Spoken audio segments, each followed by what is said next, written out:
नहीं करनी पड़ती। उसके लिए ऑफर अपने आप आते हैं, कॉल अपने आप आते हैं, बुलावे अपने आप आते हैं कि ये हमारे में आ जाए, ये हमारे में आ जाए।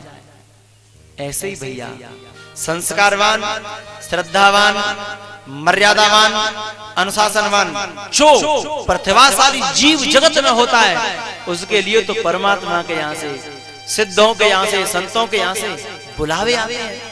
और फिर भी ना आए तो कभी कभी संत स्वयं लेने पहुंच जाते हैं, संत स्वयं लेने पहुंच जाते हैं। तू कहां पड़ा है? अरे तुझे तो बहुत ऊंचा उठना है। बताओ, विश्वामित्र जी के लिए निमंत्रण भेजा था क्या दशरथ जी ने कि मेरे बच्चों को ले जाओ? नहीं भेजा ना।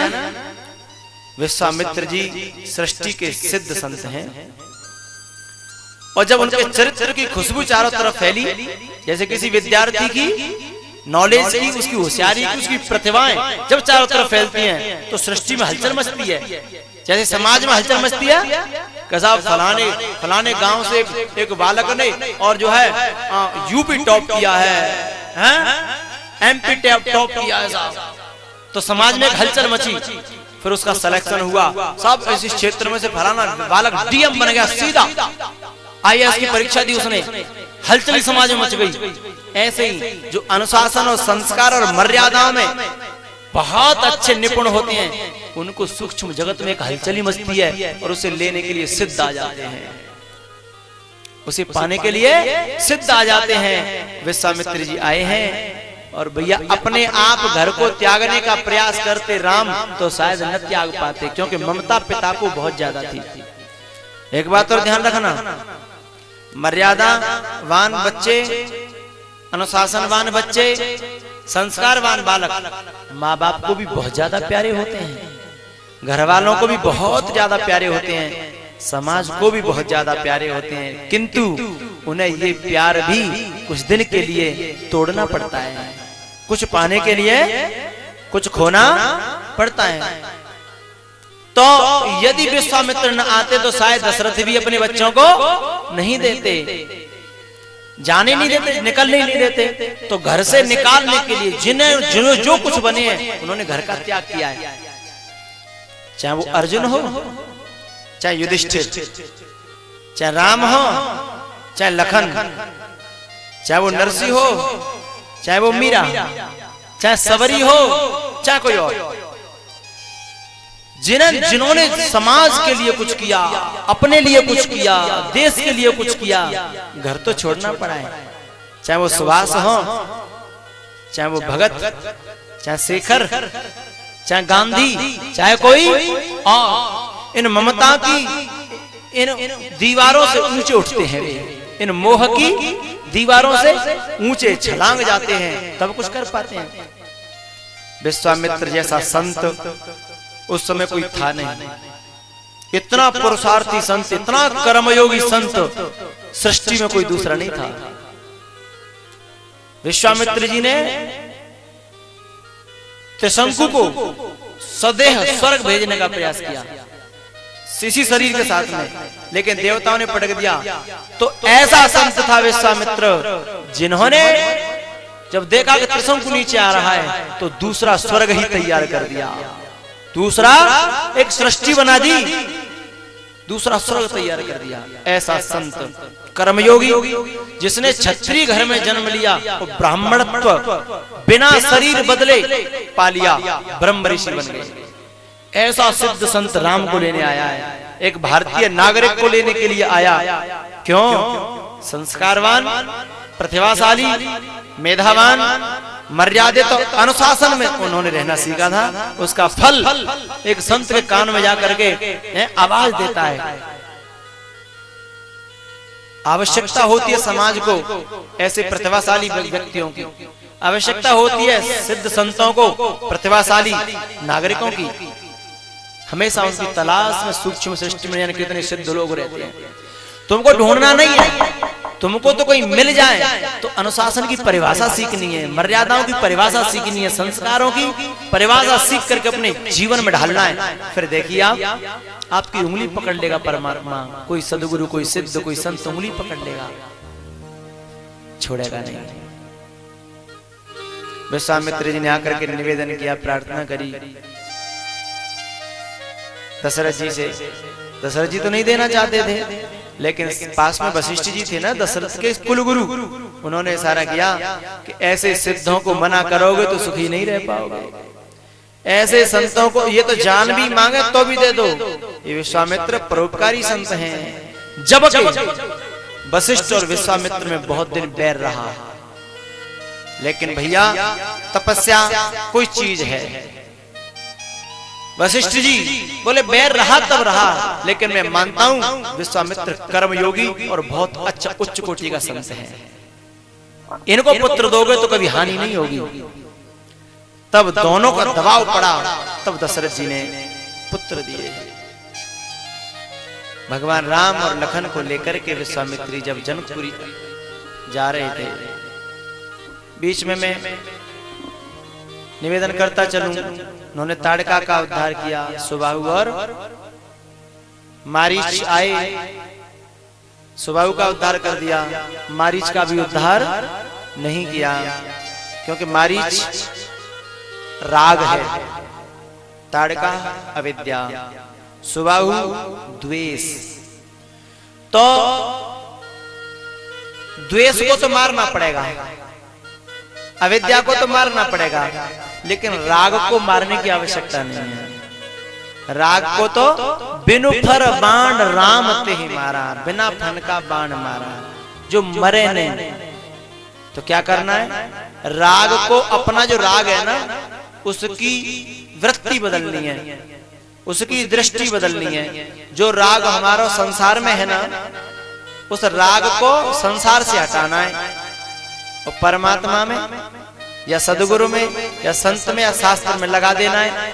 तो जो राग अब तक समाज में विकृति पैदा कर रहा था, जो राग हमको नष्ट कर रहा था, हमारे जीवन को बर्बाद कर रहा था, वही राग हमारे विकास का साधन बन जाएगा, समाज में शांति स्थापित करेगा।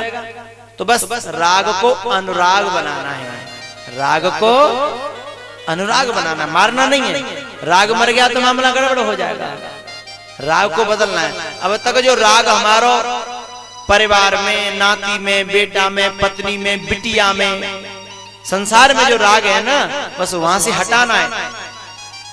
सब सो ममता ताग बटोरी, सबसे ममता को बटोर करके और एक मोटी सी जेवरी बटोर भगवान से बांधो, संत से बांधो, सदगुरु से बांधो, शास्त्र से बांधो। अब तक तो संसार के पावन से बंधी थी ना हमारे मन की डोरी, तो संसार जिधर ले जाए उधर ही हमें जानो पर रो खिंच खिंच के, जिधर बेटा कहे, नाती कहे, बहू कहे, बिटिया कहे, उधर ही जाते थे हम। लेकिन जब इन सब के पैरों से खोलो और भगवान के, सदगुरु के, शास्त्र के पैरों में बांध दो, तो ये जिधर ले जाए उधर चलना चालू कर दो। तो यही राग जब अनुराग बन जाएगा, ये वासना प्रेम बन जाएगी। भैया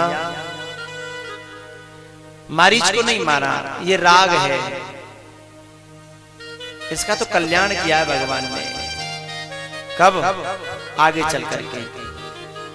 पहले ये विश्वामित्र के पास रहता था मारीच और गड़बड़ी करता था, तो इन्होंने कहा तू यहां रहने लायक नहीं है, संतों में रहने लायक, संतों में रहे और कुकर्म करे, संतों में रहे, सदगुरुओं में रहे और कुकर्म छोड़े नहीं, तो संत बदनाम होंगे, सदगुरु बदनाम होगा, सत्संग बदनाम होगा, कथा बदनाम होगी। ये तो कुकर्म ही करने हैं, तो जा कुकर्मियों के पास रहेगा। रावण के पास भेज दिया, लंका के पास में भेज दिया, विश्वामित्र जी के पास से हटा दिया। लेकिन अब भगवान ने जब बाण मारा तो भगवान की महिमा समझ गया। संत के पास रहने पर भी कुकर्म नहीं छूटते, पर प्यारे जब संत छूट जाता है तब उसकी महिमा मालूम पड़ती है। अब संत का संग छूटा, क्यों? क्योंकि जब घर में बेटा, माँ, बहू, पत्नी सब इकट्ठे रहते हैं ना, तो उस आदमी की कीमत नहीं होती। नारी के दिमाग में दिनों रात जब काम संभालता है ना आदमी, तो आदमी की कीमत नहीं होती। पर जब आदमी चले जाए 1 साल को, तब मालूम पड़ता है कि आदमी की कितनी कीमत होती है, तब मालूम पड़ता है। ऐसे ही जब संत छूटे, जब दूर हुआ संत से, तब मालूम पड़ा उस मारीच को कि ये तो बहुत मामला गड़बड़ है। तो संत में निष्ठा हो गई। कभी कभी पास रहने के बाद में अश्रद्धा हो जाती है। संत के पास रह करके कुकर्म न छूटा तो वृत्ति बुरी रहेगी, वृत्ति बुरी रहेगी तो अपने कुकर्मों से भरा हुआ मन अपने कुकर्मों को संतों में देखेगा, सदगुरु में देखेगा, और वो बार बार मन ये गवाही देगा कि जैसे नारद जी महाराज के अंदर वासना आई, अहंकार आया, ईर्ष्या आई, तो शंकर भगवान के पास गए और शंकर भगवान के पास में जाकर गए और बोले, राम कथा न सुनाई, काम कथा सुनाई। तो शंकर जी ने कही, शंकर जी सहज हैं, सदगुरु हैं, संत हैं, भगवान हैं, उन्होंने सहज कही कि नारद बाबा तुम तो राम कथा सुना, मन ही मन बोल रहे हैं, तुम तो राम कथा सुनाते थे, आज जिंदगी में पहली बार तुमने मुझे काम कथा मार चरित सब शिवहें सुनाए। तो नारद जी बड़े खुश हो रहे थे कि आज मैंने ऐसी बात सुनाई जो अपने जीवन में कुछ जो किया था, तो अपनी प्रशंसाएं, अपनी बड़ाई, अपनी आत्मश्लाघा जब नारद जी ने करी तो शंकर भगवान ने सही से उपदेश दिया कि ये जो तुमने मोते तो कह दी है, पर जा बात को और किसी से मत कहना, और किसी से मन नहीं माने, क्योंकि जो आदमी थोड़ा सा अच्छा काम कर दे ना, फिर बाबा का रुकत है, फिर तो वो चारों तरफ गाता है कि मैंने ऐसे कर दिया, मैंने ऐसे कर दिया, और ये भगवान को बिल्कुल अच्छा नहीं लगता, संतों को, सदगुरुओं को बिल्कुल अच्छा, क्योंकि ये पतन का कारण है। तो उन्होंने मना करने का प्रयास किया और कहा कि सुनो, और जगह मन नहीं माने तो फिर भी चलेगा, लेकिन विष्णु भगवान के सामने तो बिल्कुल मत कहना। जरा ध्यान दें, अब अवगुण किसके अंदर है? नारद जी के अंदर। लेकिन नारद जी क्या सोच रहे हैं कि शंकर भगवान ने पहले कामदेव जीत्यो और अब जीत लो हमने। तो शंकर भगवान सोच रहे हैं मन में कि अब तक काम विजेताओं में मुझे मिल चुकी है उपाधि, ख्याति मुझे मिल सकी है, तो ये चाहते हैं कि मोते बड़ो और कोई काम विजेता नहीं है जाए। ताते कह रहे हैं कि मेरा प्रचार नहीं है जाए, क्योंकि नारद को प्रचार है गो तो शंकर को प्रचार रह जाएगा। ये कल्पना नारद के मन की है, ये बात नारद के मन में है, न कि शिव के मन में। लेकिन शिव के मन में जो है वो नारद नहीं जान सकते। क्यों? इस समय नारद कामना के वशीभूत हैं, इस समय नारद रोगग्रस्त हैं, इस समय नारद के स्वयं के दिमाग में जो जो ख्याल थे सब नारद जी को शंकर में दिख रहे हैं। नारद जब कैसे ऋषि हैं जो हमेशा परमात्मा के भजन में रहते हैं। तो भैया मन का विश्वास मत करना कि हम हमेशा निरोगी रह सकते हैं। तो कभी कभी नजदीक रहने के बाद में, पास में रहने के बाद में भी दोष दृष्टि हो सकती है। लेकिन दोष दृष्टि, ध्यान दें, दोष दृष्टि जब हो तो हम अपने मन का निरीक्षण करें। सामने वाला जैसा है तैसा ठीक है, हम अपने मन का निरीक्षण करेंगे तो उपाय मिल जाएगा। या फिर अपने मन की बात को शास्त्रों से मिलावें तो बच जाएंगे। तो ये जो मारीच है अब तक संतों के पास रहा, लेकिन कुकर्म नहीं छोड़ पाया तो बुद्धि खराब हो गई, और कुकर्म नहीं छूटे, बुद्धि खराब हुई तो संत में ही अश्रद्धा हो गई, और संत की ही क्रियाओं को फेल करना चालू कर दिया, संत का ही नाम मिटाना चालू कर दिया। संत कोई जो भी कर्म थे उन पर उसने आघात पहुंचाया। भगवान ने कहा ये तू ठीक नहीं कर रहा, इसलिए संतों से दूर किया। संतों की महिमा तब समझ में आई जब संतों से दूर कुकर्मियों में जाके पहुंच गया उस दिन से। लेकिन कृपा भगवान की थी ना, बाण भगवान का लगा था, इसलिए बच गया, उसकी बुद्धि पलट गई। उस दिन से मालूम, उस दिन से वो अब रावण की बात नहीं मानता। मारीच यहाँ पे यज्ञों को विध्वंस करता था, हवनों में खलबली पैदा करता था, संतों को सताता था। लेकिन उस दिन के बाद मारीच अब हवन भंग नहीं करता, अब संतों को नहीं सताता, अब तो राम का भजन करता है, अब तो दिन और रात राम का चिंतन करता है। रावण को भूलती कि वो तो मेरे काम कर रहा होगा, लेकिन भीतर ही भीतर मारीच ने रावण का काम छोड़ दिया और राम का काम करना चालू कर दिया था। तो रावण जब गया ना मारीच के पास, उपदेश दिया है कि भैया वहां से बैर मत ठानो, जाके मर जाएं और जाके जियाए जी में, उससे बैर करने में कोई फायदा, उसको तो मैं जानता हूं, मैं सागर के पार एक ही बाण में आए पड़े हूं, बताया मारीच ने। तो भैया इन तीनों के साथ अलग अलग काम किया, क्योंकि अविद्या मारना जरूरी है, द्वेष का मारना जरूरी है, लेकिन राग का मारना जरूरी नहीं है, उसको बदलना है। शब्द में यदि मधुरिमान होती, तो शब्द विषपान बन गया होता। शब्दों में मधुरता न होती, शब्दों में प्यार न होता, शब्दों में स्नेह न होता, शब्दों में संस्कार न होते, तो शब्द जहर भी हैं और शब्द अमृत भी हैं। शब्द ही तो संसार में कलेश पैदा कर दें। शब्द में यदि मधुरिमान होती, तो शब्द विषपान बन गया होता। वासना यदि प्रेम को न छलती, वासना यदि प्रेम को न छलती, तो प्रेम भगवान बन गया होता।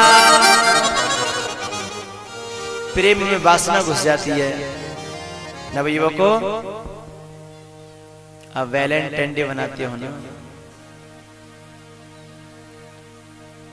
वासना युक्त।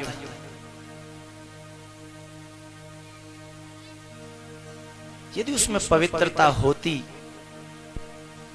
तो बात कुछ और होती, लेकिन पवित्रता नहीं है ना, इसलिए तुम्हारे जीवन के लिए, तुम्हारे परिवार के लिए वही अभिशाप बन जाती है। हम पहले दोस्ती करते हैं, फिर दोस्ती संबंधों में बदल जाती है, संबंध व्यभिचार में बदल जाते हैं, और उसका परिणाम समाज में भ्रष्टाचार होता है।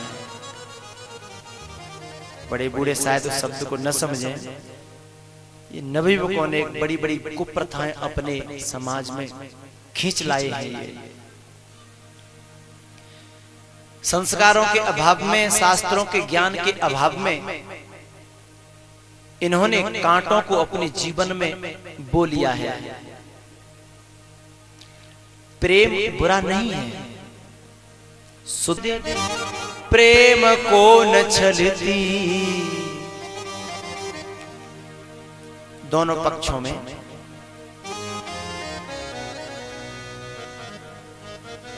माताएं, बहनाएं और पुरुष दोनों पक्षों में जरा वे हाथ खड़ा करें जिन्होंने हाई स्कूल से ज्यादा पढ़ाई कर ली है, 10वीं से ज्यादा, 11वीं 12वीं बीए एजुकेशन जो कर रहे हैं, जरा हाथ खड़ा करें दोनों पक्षों में, ऊपर हाथ करें सीधे। 10वीं से ज्यादा पढ़ लिए, जो 10वीं पास कर लिए, जो समझ लो, नीचे कर लो, न खड़े कराते तो बढ़िया है। हम तो मेरी बात को कम लोग समझ पा रहे होंगे, क्योंकि ये बात उन्हीं की समझ में आई होगी जो थोड़े पढ़े लिखे हैं। वासना यदि प्रेम को न छलती, तो प्रेम भगवान बन गया होता।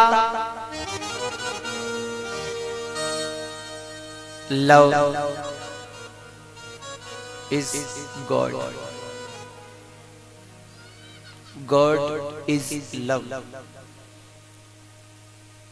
There is no difference, God and love and life, 1 in 3,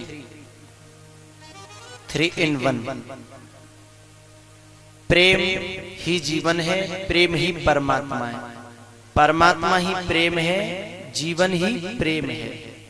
नफरत है तो जीवन जीवन नहीं है, वहां परमात्मा आ ही नहीं सकता।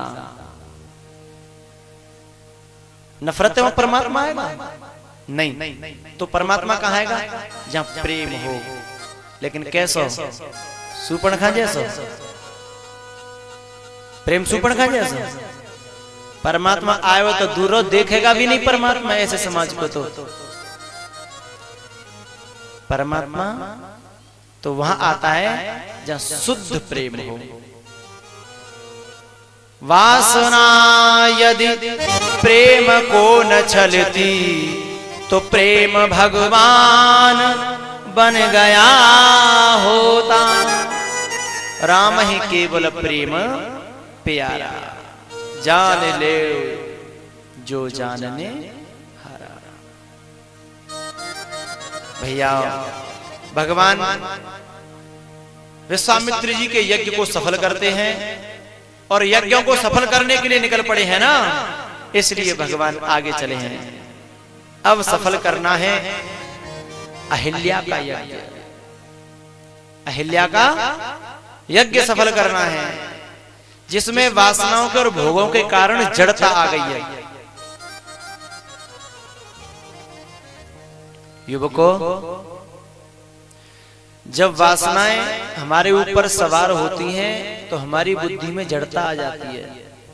फिर वो न तो बड़े बूढ़ों की बात समझे, न संतों की बात समझे, न शास्त्रों की। जड़ता आ जाती है तो किसी की बात समझ में नहीं आती। न तो उन्हें समाज दिखाई देता, न अपना भविष्य, न घर वालों की इज्जत की चिंता, न अपने विकास की चिंता। जड़ता आ गई तो फिर क्या है? अहिल्या की जड़ता इस बात को सिद्ध करती है। उसका उद्धार किया भैया, जनकपुरी की ओर चले हैं। क्यों? वहां भी एक यज्ञ अधूरा है। कौन सा? धनुष यज्ञ। इंतजार कर रहे हैं जनक। पहली मुलाकात भगवान राम की पुष्प वाटिका में हुई जानकी जी से, एक सखी ने करवाई। लेकिन रामचरितमानस में उस सखी का नाम नहीं दिया। जरा ध्यान दें, मुलाकात सखी ने करवाई लेकिन सखी का नाम नहीं। और एक बात और, मुलाकात कराने के बाद सीता जी को वो सखी मिली भी नहीं है। सीता जी पूजा करने चली, वो तो मंदिर चली गई, और वो गई रही देखन फुलवाई। वो पहले फुलवाड़ी देखने के लिए चली गई। फुलवाड़ी, ये बगिया, ये बगीचा क्या है? संत सभा चहुदिस अमराई। वो संतों की सभा में ही रहती थी, उसे संतों की सभा ही अच्छी लगती थी। पुष्प वाटिका क्या है? संतों की सभा, और उसमें ही तो रहते भगवान। तो पहले से ही वो वहां थी, लेकिन इंतजार था जानकी जी को, जिसका संसार में, समाज में जिनको भगवान का इंतजार है, उसे मिलाने के लिए सखी आई केवल। मैंने कहा था ना, सूक्ष्म जगत में सिद्ध योगी जन हमेशा विचरण करते हैं। तो ये सखी आई और इन्होंने ऐसा वर्णन किया भगवान राम की छवि का, सीता जी के मन में दर्शन की आकांक्षा पैदा हो गई। ये सखी कौन थी जानते हो? अब तुम अनुमान लगाना, मैं बताऊंगा।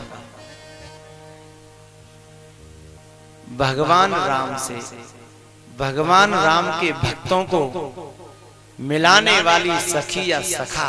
वो सखी के भी रूप धारण कर ले, ब्राह्मण के भी रूप धारण कर ले, बंदर के भी रूप धारण कर ले, इंसान के भी रूप धारण कर ले, उड़ भी जाए और पाताल में भी चला जाए। ऐसी सखी या ऐसा सखा तो रामायण में एक ही है। नहीं समझे क्या?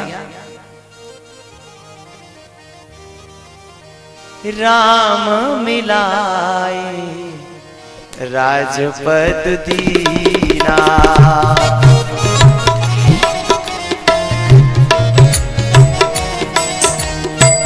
तुमरो मंत्र विभीषण बाना, तुमरो मंत्र विभीषण बाना,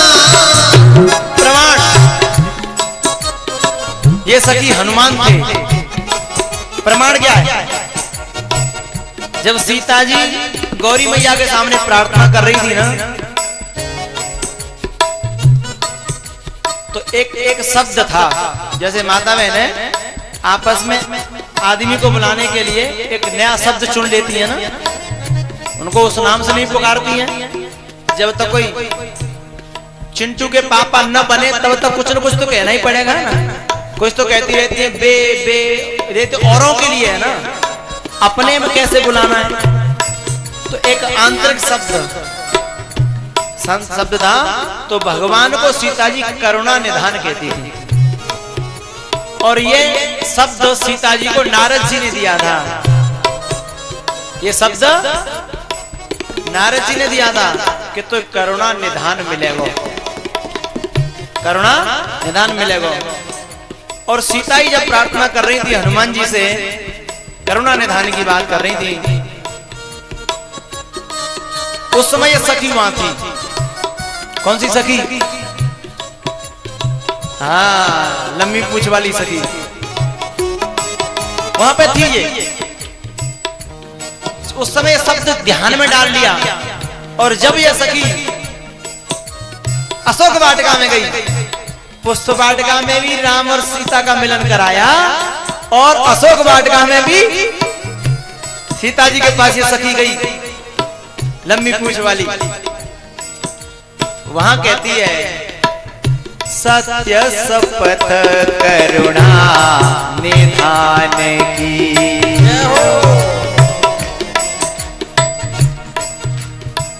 राम दूत में मातु जाने की। मैया आप नहीं पहचान रही हो, पर मैं तो बहुत पहले से आपको पहचान रहा हूं। मैं तो बहुत पहले से पहचान रहा हूं। जैसे कोई बिचौलिया होए और कई बरसन बाद घर में आयो होए तो वो चोरी भूल जाए, हैं? जाने ब्याह करायो का वो भूल जाए, तो वो क्या कहता है? अच्छा हमने ब्याह करायो, हम ये भूल गई। हनुमान जी कहते हैं मां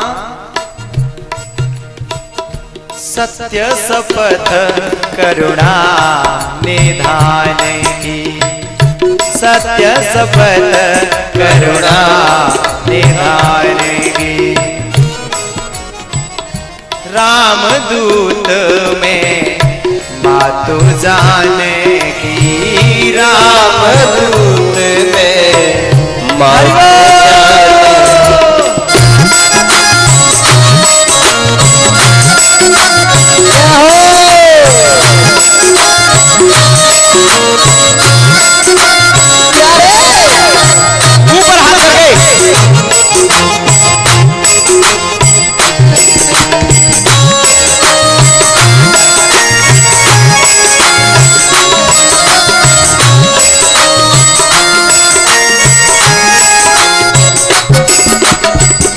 ये सखी सीताराम जी का पहला मिलन कराती है, और लास्ट मिलन भी यही सखी कराती है। पूरी यात्रा के बाद किसी ने कहा था अवश्य देखी यही देखन जोगू। संसार में बहुत देखे होंगे, संसार देखते देखते ये आंखें थक गई होंगी, लेकिन आंखों की सफलता नहीं है। एक बार देख लो फिर मुझे कहना नहीं पड़ेगा। और ऐसा उपदेश देने वाली सखी तो भैया और दुनिया में मुझे कोई दिखाई, ऐसी सखी तो यही है, ऐसा सखा तो यही है भैया। और इनके उपदेश को उसी दिन धारण कर लिया था सीता जी ने। लोचन मग राम है और आनी, दीने पलक कपाट सयानी। पुत्र भी है और मां जानकी के गुरु भी हैं। उपदेश दिया उस दिन सखी बन करके, और आज जब सीता जी उसी रूप में पाई, साधना कर रही थी, जो साधना का तरीका पुष्प वाटिका में बताया था, वही साधना का तरीका अशोक वाटिका में हनुमान जी को मिला, वही तरीका मिला। लोचन निज पद चंद्रित प्राण जाए के बाट। सीता जी को जो साधना बताई पुष्प वाटिका में, वही साधना सीता जी अशोक वाटिका में कर रही थी। भैया अशोक वाटिका क्या है? रावण की वाटिका है, प्रवृत्ति नगर है, ये प्रपंच है। तो जो साधना गुरु आश्रम पे बतावे और शिष्य उसी साधना को घर में करता हुआ मिल जाए तो गुरु को बहुत खुशी होती है। क्यों? आश्रम पे करना सरल है, घर में करना बहुत कठिन है। आश्रम पे करना, आश्रम में तो अपने आप हो ही जाएगा, मकरनों का। लेकिन प्रवृत्ति में रह करके, घर में रह करके, प्रपंच में रह करके, समाज में रह करके, और फिर वो साधना चालू रहे। और वो भी कैसी प्रवृत्ति में? जहां भोग ही भोग, राक्षस ही राक्षस चारों तरफ होए, और ऐसे में साधना कर रहा हो कोई, तो गुरु आनंदित हो जाता है। हनुमान जी बहुत प्रसन्न हुए। क्यों? जो मंत्र वहां दिया था वही मंत्र आज यहां चालू मिला।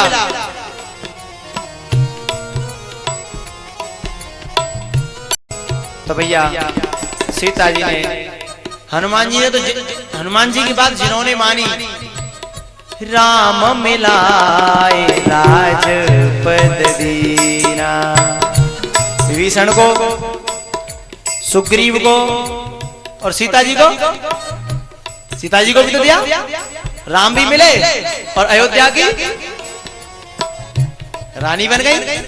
राम मिलाए राजपद दीना।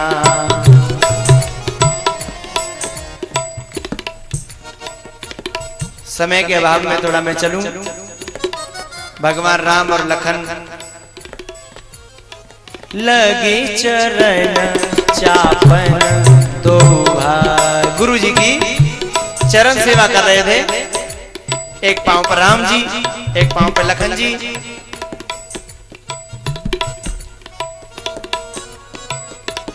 लखन के मन में एक बात आई कि गुरु जी की आज्ञा मिल जाए तो नहीं, जनकपुर है, जनकपुर को दर्शन कर ले।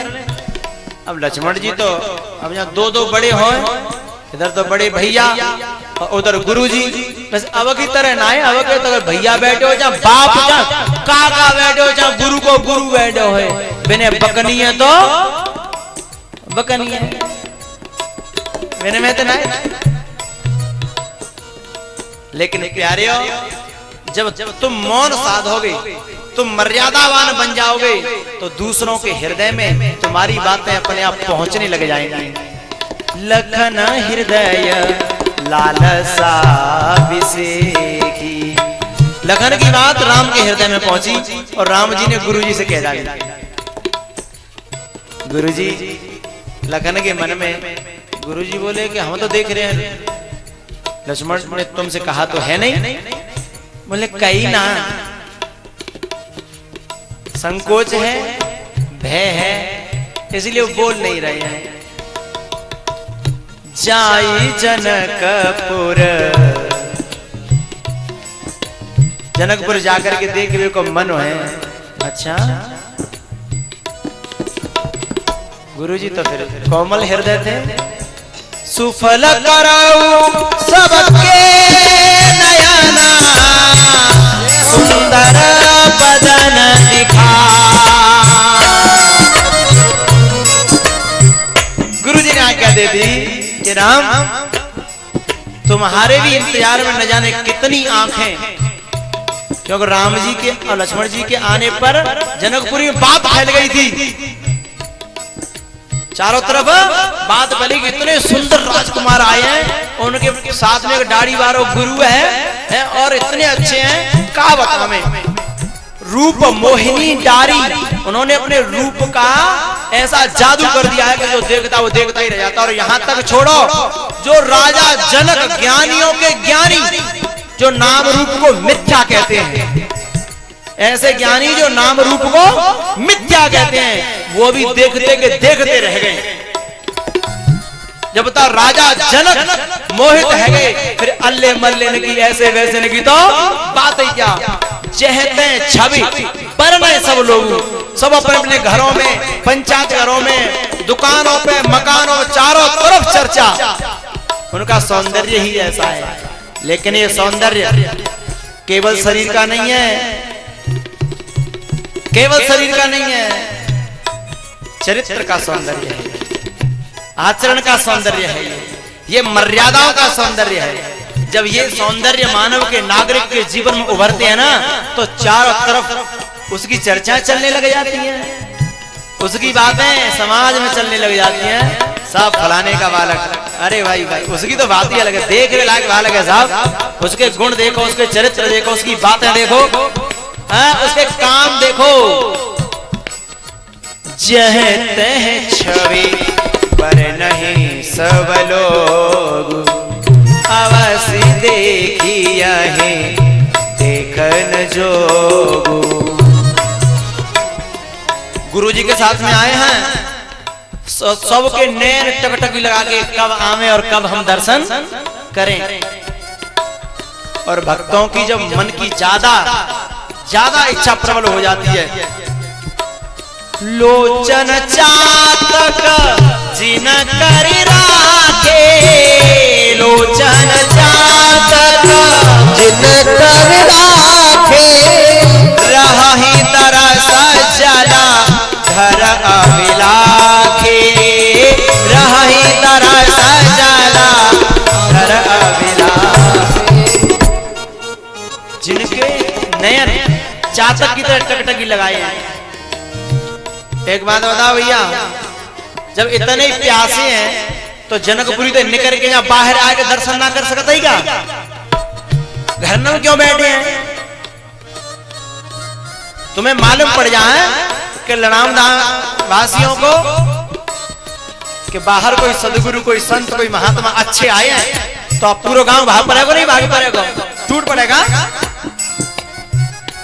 और कुछ लोग घर में से ही नहीं निकल रहे हैं, तो दो कारण होंगे, या तो वो फिर राम को भक्त नहीं होगा, या फिर राम को भक्त होगा तो बाकी सामने कोई लक्ष्मण रेखा खींची गई होगी। मर्यादा की कुछ बहन बेटियां, कुछ बेटे कुछ ऐसे होते हैं जिन पर बहुत बड़ी रेखाएं खींच दी जाती हैं कि नहीं घर से बाहर नहीं, पांव तोड़ देंगे घर से बाहर, पांव दिखे तो दरवाजे के बाहर दिख गया तो खैर नहीं है। उन विचारों के लिए भगवान गए थे, जो बेचारी महिलाएं जो मर्यादाओं की रेखाओं को उल्लंघन नहीं कर सकती, बेचारी जो छत पर चढ़ करके भी नहीं दे सकती हैं, केवल झरोका ही एला हुआ उनके लिए भगवान गए भैया। सुफल करहु सबके नयन, सुंदर बदन दिखा।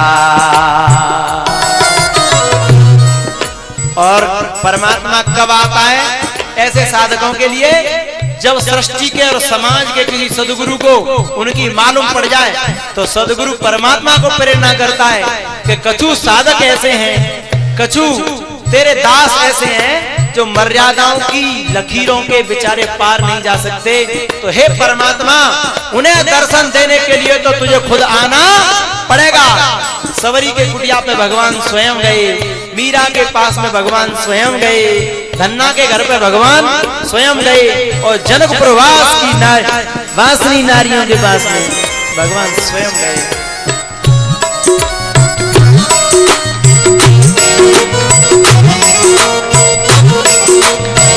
श्री राधे जय बोले।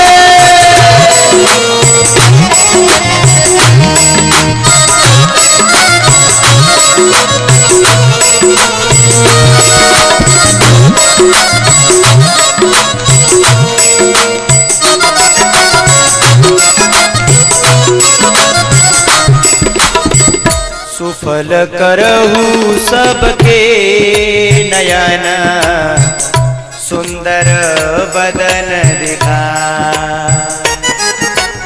मैया एरी मैया, ओ मैया नग में माऊ देखो, पानी के बाद डिब्बा रख दो, पानी बाद में पी लियो थोड़ी देर बाद। पानी की शायद आवश्यकता तो नहीं है, 2-4 दिना अरहर की दाल बंद कर दो, प्यास लगे बिन काम ने बंद कर दो। और पानी देने वाले भी जन कहां से आ जाते हैं। पानी पिलाना धर्म है, पर समय समय पे पिलाओ भैया, गैर समय पे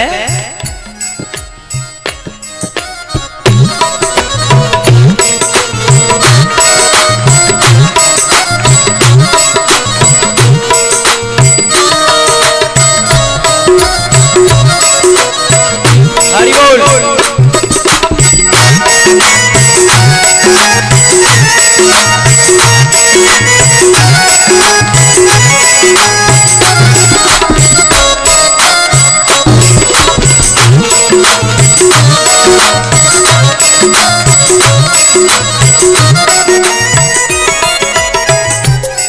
मैया तुम्हारी मर्यादाएं, तुम्हारी ये दीवारें, इनको उल्लंघन करना बहुत मुश्किल है। तो तुम्हें दर्शन कैसे हो फिर? भगवान तो जनकपुरी के बाहर है। जनकपुरी में भगवान आए, गुरु की आज्ञा पा कर गए, तो भी घरों में थोड़े गए। कहां गए? जो धनुष यज्ञ हो रहा था, जो मंडप बना हुआ था, वहां पर भगवान गए। वो सब रचना देख रहे थे, कितना सुंदर पांडाल, कितना मंच अच्छा है, राजाओं के बैठने की जगह सब बढ़िया है। लेकिन जिन गलियों में होकर के गए थे, उनके झरोकों में होकर के घर की महिलाओं ने, जनकपुर की नारियों ने और दर्शन किए और उन छवि को अपने हृदय में धारण कर लिया। इतने भाव से धारण किया, इतनी अच्छी तरह कि उनकी आवाज परमात्मा तक पहुंच गई। उनकी आवाज परमात्मा तक पहुंच गई। तो परमात्मा ने एक रास्ता निकाला, मेरे प्रभु ने एक रास्ता निकाला उनको भी दर्शन देने का रास्ता। जरा ध्यान दें, जनकपुर के छोटे छोटे बालक और भगवान राम को दिखाने लगे कि देखो ये ऐसे है, ये ऐसे है, क्योंकि भगवान राम को इतनी जानकारी थोड़ी है जितनी वहां के बच्चों को है। भगवान राम लखन को दिखा रहे थे और भगवान राम को जनकपुर के बालक दिखा रहे थे। जब दिखाया बच्चों ने तो भगवान खुश हो गए उनसे। भगवान खुश हो गए और बच्चों से बोले, तुमने हमारी बहुत सेवा की है, बड़ी मदद की है, तुमने हमें जनकपुर की सैर कराई, जनकपुर का दर्शन कराया, तुम क्या चाहते हो बताओ। तुरंत सब बच्चों ने हाथ जोड़े, बोले यदि आप कुछ समझो तो अपने पांव हमारे घरों में रख दो। तो हम अब तक तुमने जनकपुरी को देखा है, अब हम आपको अपना घर दिखाना चाहते हैं, बस तुम हमारा घर और देख जाओ, हमारा तो जीवन सफल है।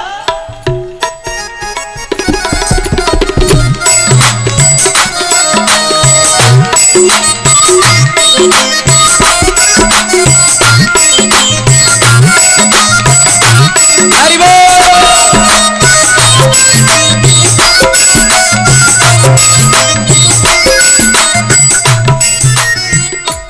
मैया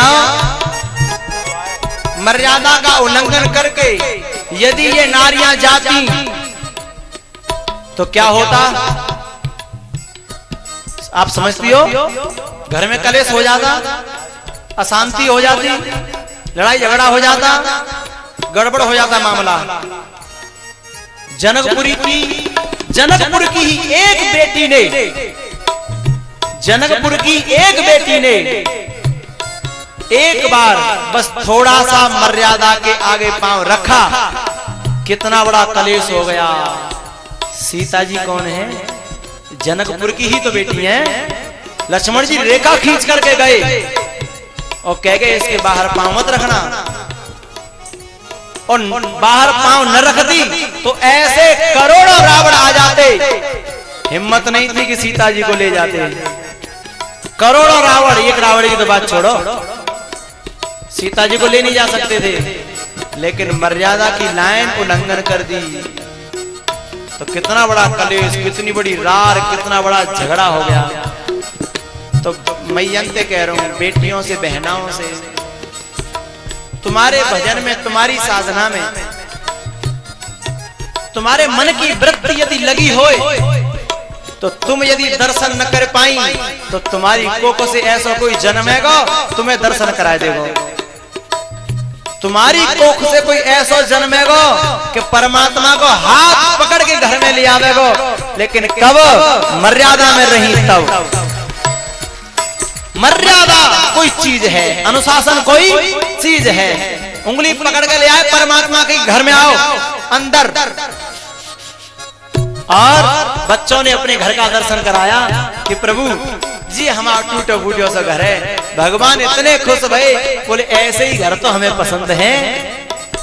ऐसे ही जनकपुर पर मोहिनी डाल दी और जनकपुर वासियों के मन को चुरा लिया।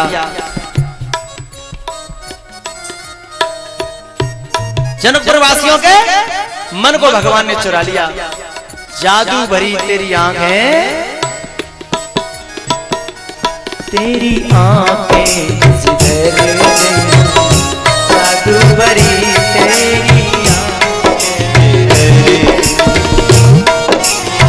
नैनों की कटारी बारी बारी छुई छुई छतियन से उतर गई। जादू भरी तेरी आंखें झर गई। हरि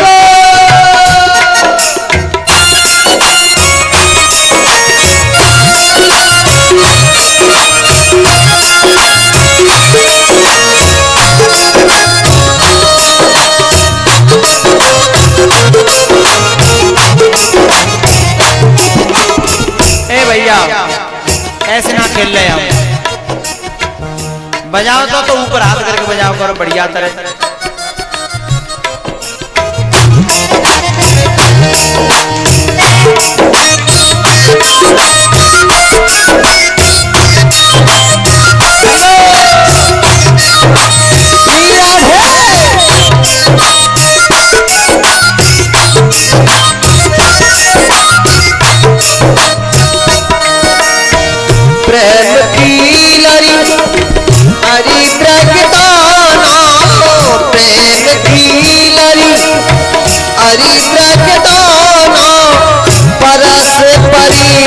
मोती सी बिखरी गई, परस परी मोती सी बिखरी गई।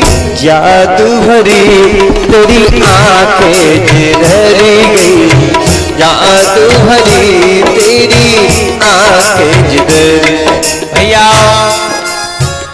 जनकपुर में भगवान गए गुरुजी के साथ में, फिर और धनुष को तोड़ दिया है और जानकी जी ने जयमाला रघुनंदन 2 मिनट के लिए केवल नृत्य करने वाले लोग, भगवान राम की शादी है ना, केवल उसमें नाचना है, केवल नाचने वाले ही खड़े होंगे, बाकी कोई नहीं। रघुनंदन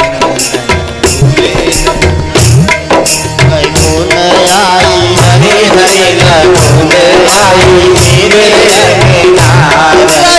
रघुनंदन भूले ना समा।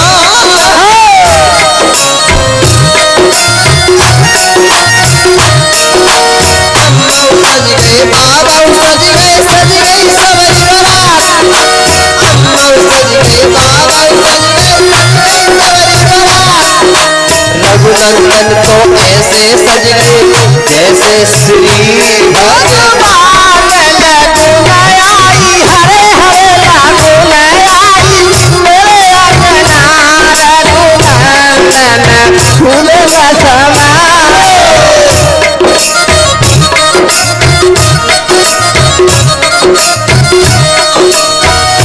आज मेरे राम की शादी, आज श्री राम की शादी है। राम की शादी है, राम की शादी। आज श्री राम की शादी है, आज प्रभु राम की शादी है।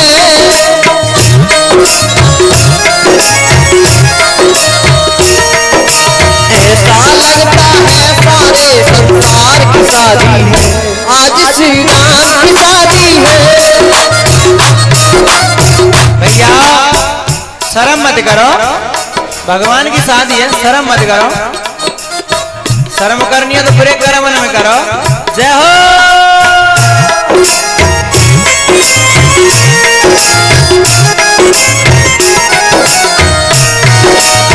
ऐसा लगता है सारे संसार की शादी है, आज शिव राम की शादी है, आज सिया राम की शादी है।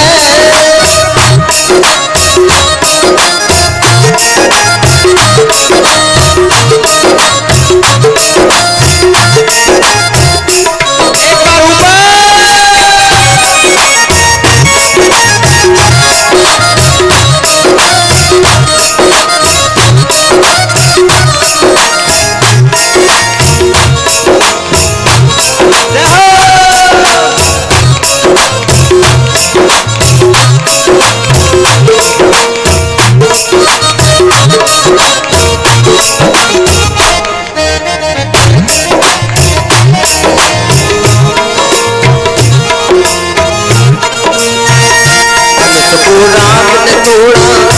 सबका मुखड़ा मोड़ा, सबको राम ने तोड़ा, सबका मुखड़ा मोड़ा।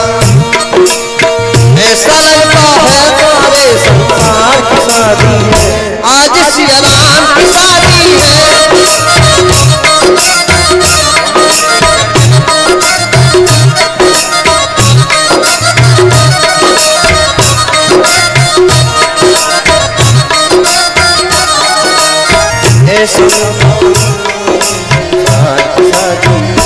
आज सिया राम की शादी।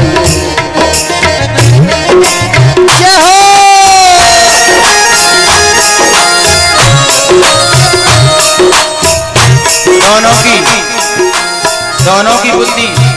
दोनों की बुद्धि एक ही साइड में, खोपड़ी एक ही साइड में दोनों की।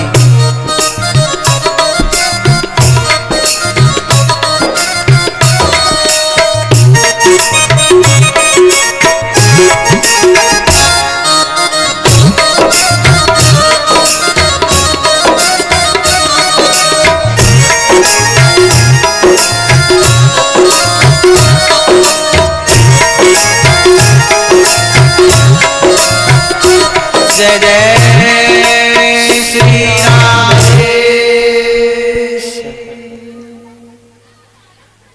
भगवान राम अब मेरी ओर देखो श्रोता, ये बेटियां बातें न करें, शांत। भगवान राम जानकी जी को लेकर के अयोध्या आए हैं, बारात लौट करके आई है। और अयोध्या में भैया एरी मैया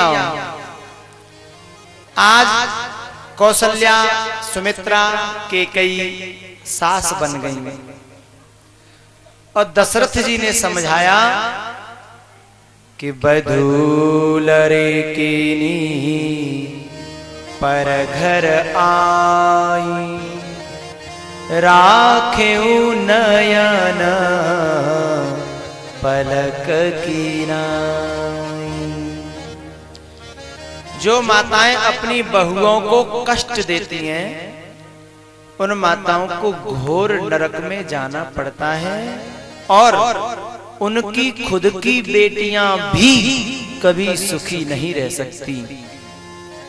चाहे वो करोड़ रुपए लगा करके घर खोजें, चाहे वो अरब रुपए लगा करके घर खोजें, लेकिन शांति पैसों से तो नहीं मिलती है। शांति तो तब मिलेगी जब तुमने किसी दूसरे की बेटी को शांति अपने घर में दी होगी। सास अपनी बहू को, जीवन तो बहू काटेगी, बेटी नहीं। जीवन बहू के साथ कटेगा, बेटियों के साथ में नहीं। बहू को ज्यादा सम्मान, ज्यादा प्यार देना यदि सुख चाहती हो तो। भैया बड़े बूढ़े, जब बहू घर में आ जाए तो आप जानते हो क्या करना चाहिए? मैया जब बहू घर में आ जाए तो आप नहीं जानती हो कि क्या करना चाहिए। बाबा तो जानते हैं, बाबा तो फिर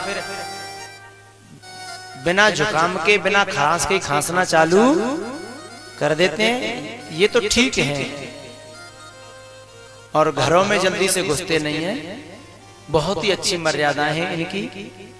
लेकिन मैया अपने नियमों पर नहीं चल पाती हैं। जब बहू आ जाए तो सास को श्रृंगार नहीं करना चाहिए।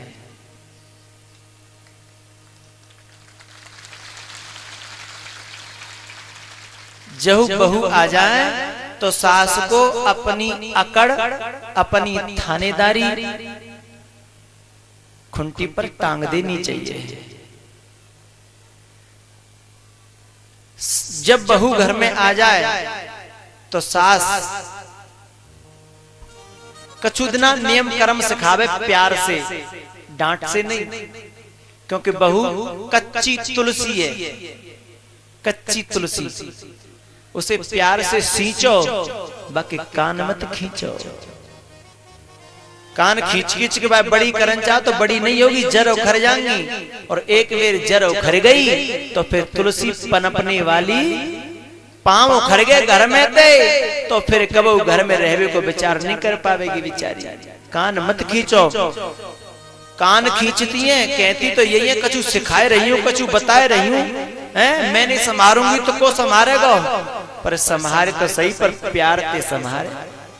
तू तो लट्ठ लेके हैं और बाण मारती है बातों के, और गोली मारती है शब्दों की, और तोप मारती है, तो बेचारी बहू क्या करे?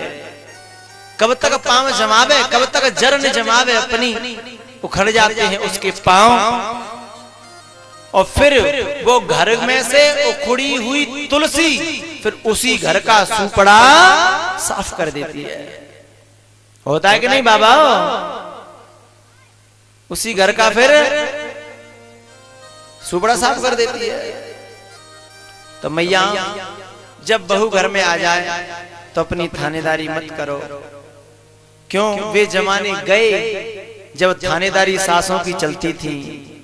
अब तो थानेदार के मुंह पे छूटते लपड़ मार देते हैं, ऐसे ऐसे लोग हैं, चांटा जड़ देते हैं। थानेदार होगा तो अपने लिए होगा, क्योंकि उसकी भी पहुंच बहुत ऊंची ऊंची हो गई है। मैं थानेदारों की बात नहीं कर रहा हूं भैया, ए मैया, मैं तो कहूंगा और की बात कर रहा हूं, तुम्हारे घर की। हाँ, वे जमाने गए कि बहुएं कभी बाजार देखती ही नहीं थी कैसा होता है बाजार। वे जमाने गए, बहुएं कभी जानती भी नहीं थी टीवी क्या होती है। वे जमाने गए, बहुओं की हंसी कभी पड़ोसी सुन नहीं पाते थे। वे जमाने गए कि अड़ोसी पड़ोसी 10-10 साल तक तो बहुओं का मुंह ही नहीं देख पाते थे, कैसे रूप और रंग की है। बाल देखना, केस देखना तो बहुत बड़ी बात है, और अब तो दूसरे दिन ही चुट्टा दिख जाता है पीछे लटका हुआ। बोले हमारी तो ये फैशन है महाराज, हमारे घर में तो चलता है। तो वे जमानों की आशा मत करो, इतना है समझाओ, मान जाए तो ठीक है, तुम पे नहीं माने तो कहू बड़े बूढ़े पे समझ पाओ, कहू संत पे, कहू सदगुरु पे, कहू कथा में ले जाओ, समझ में आ जाए तो ठीक है। और नहीं फिर कहते हैं गांठ की क्यों खोवे, गांठ की अपनी जो इज्जत है वह क्यों दाव पे लगा रही हो। गांव में कहते हैं ढोलते खाल चली जाएगी, हैं? तो कम से कम बनी रहने दो थोड़ी बहुत। भैया आज बहू की बात नहीं बता पाऊंगा, समय बहुत कम है। किसी दिन बहू कुछ नहीं हो फिर ठीक है, काल दिन नंबर आएगा तो काल दिन चर्चा करेंगे। सासुन की तो आज की मैंने कह दी है, पर बहू को घमंड नहीं कर बैठे हैं। हाँ के सासुन के ऊपर कह दिया तो बोले हमारा तो कोई कर्तव्य ना है। एक बात चलो छोटी सी तो कहता हूं चलते चलते, सास कितनी बुरी होए, कितनी बेकार होए, लेकिन बहू तू तो सेवा काज ही आई है। बहुत सी कहती है सास सेवा करवे लायक आती ना है। अरे सास सेवा करवे लायक ना है, और तब तने सेवा करी तो का करी। सेवा करवे लाग सास भई और तब तेने सेवा करी तो फिर क्या करो? तब तो सास के गुणन ने तो मैं सेवा करवाई है, सास में ऐसे गुण है तो मैं सेवा करवा ली। सेवा तो तब है कि सास में गुण नहीं हो तब तू सेवा करे, तब तेरे खानदान की नाक है, तब तेरे सुलक्षणी है तू। भाई जब गुण है तो हर एक की सेवा करेगा, लेकिन अपनी सास में गुण ना बुरे कहती है, कैसे भी कहती है, लेकिन तेरी इज्जत तो तभी है। राम सीता जी को वनवास दे दिया उसकी सास ने, देश निकारो, घर ते गांव ते महलन ते नगरी ते देश जंगल में दे दे, लेकिन तब सीता के मुखते तुमने सुनी नहीं होगी कि बाने कैकेयी की बुराई करी हो। और जब चित्रकूट पे गई कैकेयी तो सीता जी सेवा करवे के लिए गई, और सीता की मैया एक दूसरी जगह ठहरी हुई। तो रात को सीता जी ने अपनी माँ से कही कि मैया तुम आज्ञा दो, तो मेरी सास आई है, वे बुरा मानेंगी, मैं वहां सेवा करे चली जाऊं। तो माँ बड़ी खुश हुई, माँ बड़ी खुश हुई कि बेटी ऐसी होनी चाहिए, बहू तो बेटी ऐसी होनी चाहिए कि जहां कोई बुरा माने वाला हो बाकी ज्यादा सेवा करे, तो के बुरा नहीं मान जाए, ताते सेवा करवे के ले सीता जी अपनी माए छोड़ के और सास के ढिंग गई, और तीनों सास संतुष्ट करी। बहू ऐसी होनी चाहिए। आज तो कोई नेक दूध को बेला में खाली दे दे नहीं दूधना, सास हो शुरू में बैदना ते मन में सोचने लग जाएगी कि जाम तो कपट भर रहा है, जे सास तो आगे बढ़ाए बेला है, बताओ मोकू बेला में दूध खाली कम दे दो है, ऐसी नहीं। देश निकारे तो ज्यादा और कुछ तो हो तो ना, देश निकारे तो ज्यादा और कुछ होता है क्या? और जीव ना कोई चीज बत्त दे दी संग में कर ले, कुछ नहीं दिया तो भी सीता ने सेवा करी। बहू होनी चाहिए ऐसी, धन्य है ऐसी माँ बाप की बेटी के लिए, ऐसे कुल खानदान के लिए, ऐसी बहुओं के लिए करोड़ों बार नमन करने का मन करता है। माता अपने आप झुक जाता है। भैया लेकिन मैया एक बात बताऊं, तुम्हें सुलक्षणी बहू मिल जाए और बहुओं तुम्हें अच्छी सास मिल जाए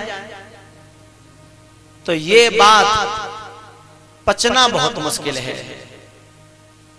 ज्यादा घर में प्यार होगा तो नजर लगेगी दूसरे की, अड़ोसी पड़ोसी की नजर लग सकती है। हमेशा भगवान से प्रार्थना करो कि हमारे घर में जो प्यार रहता जाए नजर नहीं लग जाए कहोगी। और नजर कौन की लगेगी? जो बाहर को होगा, जो बाहर को होगा। तो अयोध्या में एक बाहर को सदस्य मंथरा, अयोध्या में मंथरा अयोध्या की नहीं थी, ये राजा केक के घर में रहती थी, कैकेयी के पीहर में मायके में, वहां से आई थी ये। तो इस मंथरा पर अयोध्या को सुख प्रेम शांति देखी नहीं गई और ये इसकी नजर लग गई अयोध्या को। दशरथ जी ने जो राजा बनाने का विचार किया राम को, और इसको मौका मिल गया और वही षड्यंत्र रच दिया। चुगलखोर थी चुगलखोर। तो भैया बाहर के की जब नजर लगेगी ना तो कैसू न कैसू करके तुम्हारे घर में विघ्न डारेगो, चाहे चुगली करके डारे चाहे कछु कह के डारे। तो ऐसे से बच जाए तो घर सफल है जाएगा। तो माँ कैकेयी बहुत अच्छी थी, लेकिन कुसंग पा करके बुरे के ढेंग बैठ गए, मंथरा के ढेंग बैठ गए और उसकी बुद्धि खराब हो गई। बेनसय उपजय ज्ञान जिमे पाए कुसंग सुसंग। दशरथ जी से वरदान मांग लिए कैकेयी ने और राम जी का वनवास की तैयारी हो गई। वरदान मांग लिया कैकेयी ने। भगवान राम सीता जी और लखन तीनों वनवास के लिए चले हैं साधु वेश धारण करके, तापस वेश। विशेष उदासी 14 बरस राम बनवासी। कैसी केकई ने कैसी बुद्धि खराब भई, सेवा करती थी जो बहू और वही जोगन बना दी। ऐसा बेटा जो दिन और रात आंखों पे रखता था राम केकई को, और ऐसे बेटा कोई घर से बेघर कर दिया। लखन हमेशा केकई की सेवा करते थे, ऐसे लखन को महलों से बाहर कर दिया। और धन्य है ऐसे बेटा, इतना करने के बाद में भी, इतना करने के बाद में भी कभी ये तक न कहा कि हमारी मां बुरी है। चित्रकूट पर भगवान राम, लखन, सीता तीनों पहुंच गए। गंगा पार करके श्रृंगवेरपुर और भरद्वाज जी का आश्रम प्रयाग में चित्रकूट पहुंच गए। इधर दशरथ मरण हुआ, भरत जी आए, दाह संस्कार करके भरत जी जब चित्रकूट पर पहुंचे तो वहां वार्तालाप हुआ। जनक जी थे, वशिष्ठ जी थे, ऐसे ऐसे ज्ञानी, और राम, भरत, तीनों माताएं और जनकपुर का समाज और अयोध्या का समाज। तो सब लोग केकई के जन्म में थूक रहे थे, सब लोग केकई को बुरी बुरी कह रहे थे। ऐसी मां को भी राम ने बुरी नहीं कहा। ध्यान दें, इतना बुरा किया सीता ने और राम जी ने, कहीं बुरा कहा हो तो मुझे बताना। और यहां तक बताऊं कि एक बात बताओ, सारी समाज, सारो गांव, सारो क्षेत्र, अड़ोस पड़ोस के लोग सब एक नगर आदमी की बुराई कर रहे हो, फिर तुम बुराई कर सकते हो? हिम्मत नहीं पड़ेगी तुम्हारी? क्यों? कौन कौन से लड़ोगे, कौन कौन से भिड़ाओगे तुम, किस किस के मुंह को चुप करोगे? तो तुमको फिर उन्हीं में सम्मिलित होना पड़ेगा, तुम अकेले रह जाओगे। लेकिन राम अकेले रह गए, उसके बाद में भी केकई की बुराई न करी और न सुनी। जब बुराई सुनने की बात आई तो भरत जी ने और राम जी ने कितना सुंदर पद्धति अपनाई। सब सभा के बीच में सब लोग बोल रहे थे, जनक बोले, वशिष्ठ बोले, भरत बोले, सबने केकई की बुराई करी। निषाद राज भी केकई की बुराई करता है। केकई नंदिन मंदमति कुटिल कठिन पनुकीन, सब बुराई कर। निषाद, इसको क्या अधिकार है राजमाता की बुराई करने का? ये भी बुराई करता है। छोटे से छोटा और बड़े से बड़ा सब एक तरफ से केकई की बुराई कर रहे थे। ऐसे में धीरज रखना, अपने माँ बाप, अपने बड़े बूढ़े, अपने पुरखा, अपने गुरु, अपने संत के प्रति सारा समाज बुराई पर उतर आए, ऐसे में धीरज रखना कितना बड़ा काम है। क्यों? जब किसी व्यक्ति से जीवन में कोई गलती होती है अथवा समाज किसी गलती को सिद्ध करता है, ऐसे में उस आदमी ने लाखों भलाई करी हो, लाखों अच्छे काम करे हो, फिर समाज सारी भलाइयों को भूल जाता है, सारे अच्छे कामों को भूल जाता है, फिर वो ध्यान नहीं देता। एक कोई गलती आ जाए फिर सब पे पानी फिर याद आए। लेकिन उस बात को कोई राम जैसा सुपुत्र याद रखता है, उस बात को कोई सीता जैसी पुत्री याद रखती है, उस भलाइयों को, उस अच्छे किए हुए उपकारों को। तो राम जी ने तुरंत सारे वक्तव्य को स्वीकार करते हुए फिर हाथ जोड़ करके एक बात कही।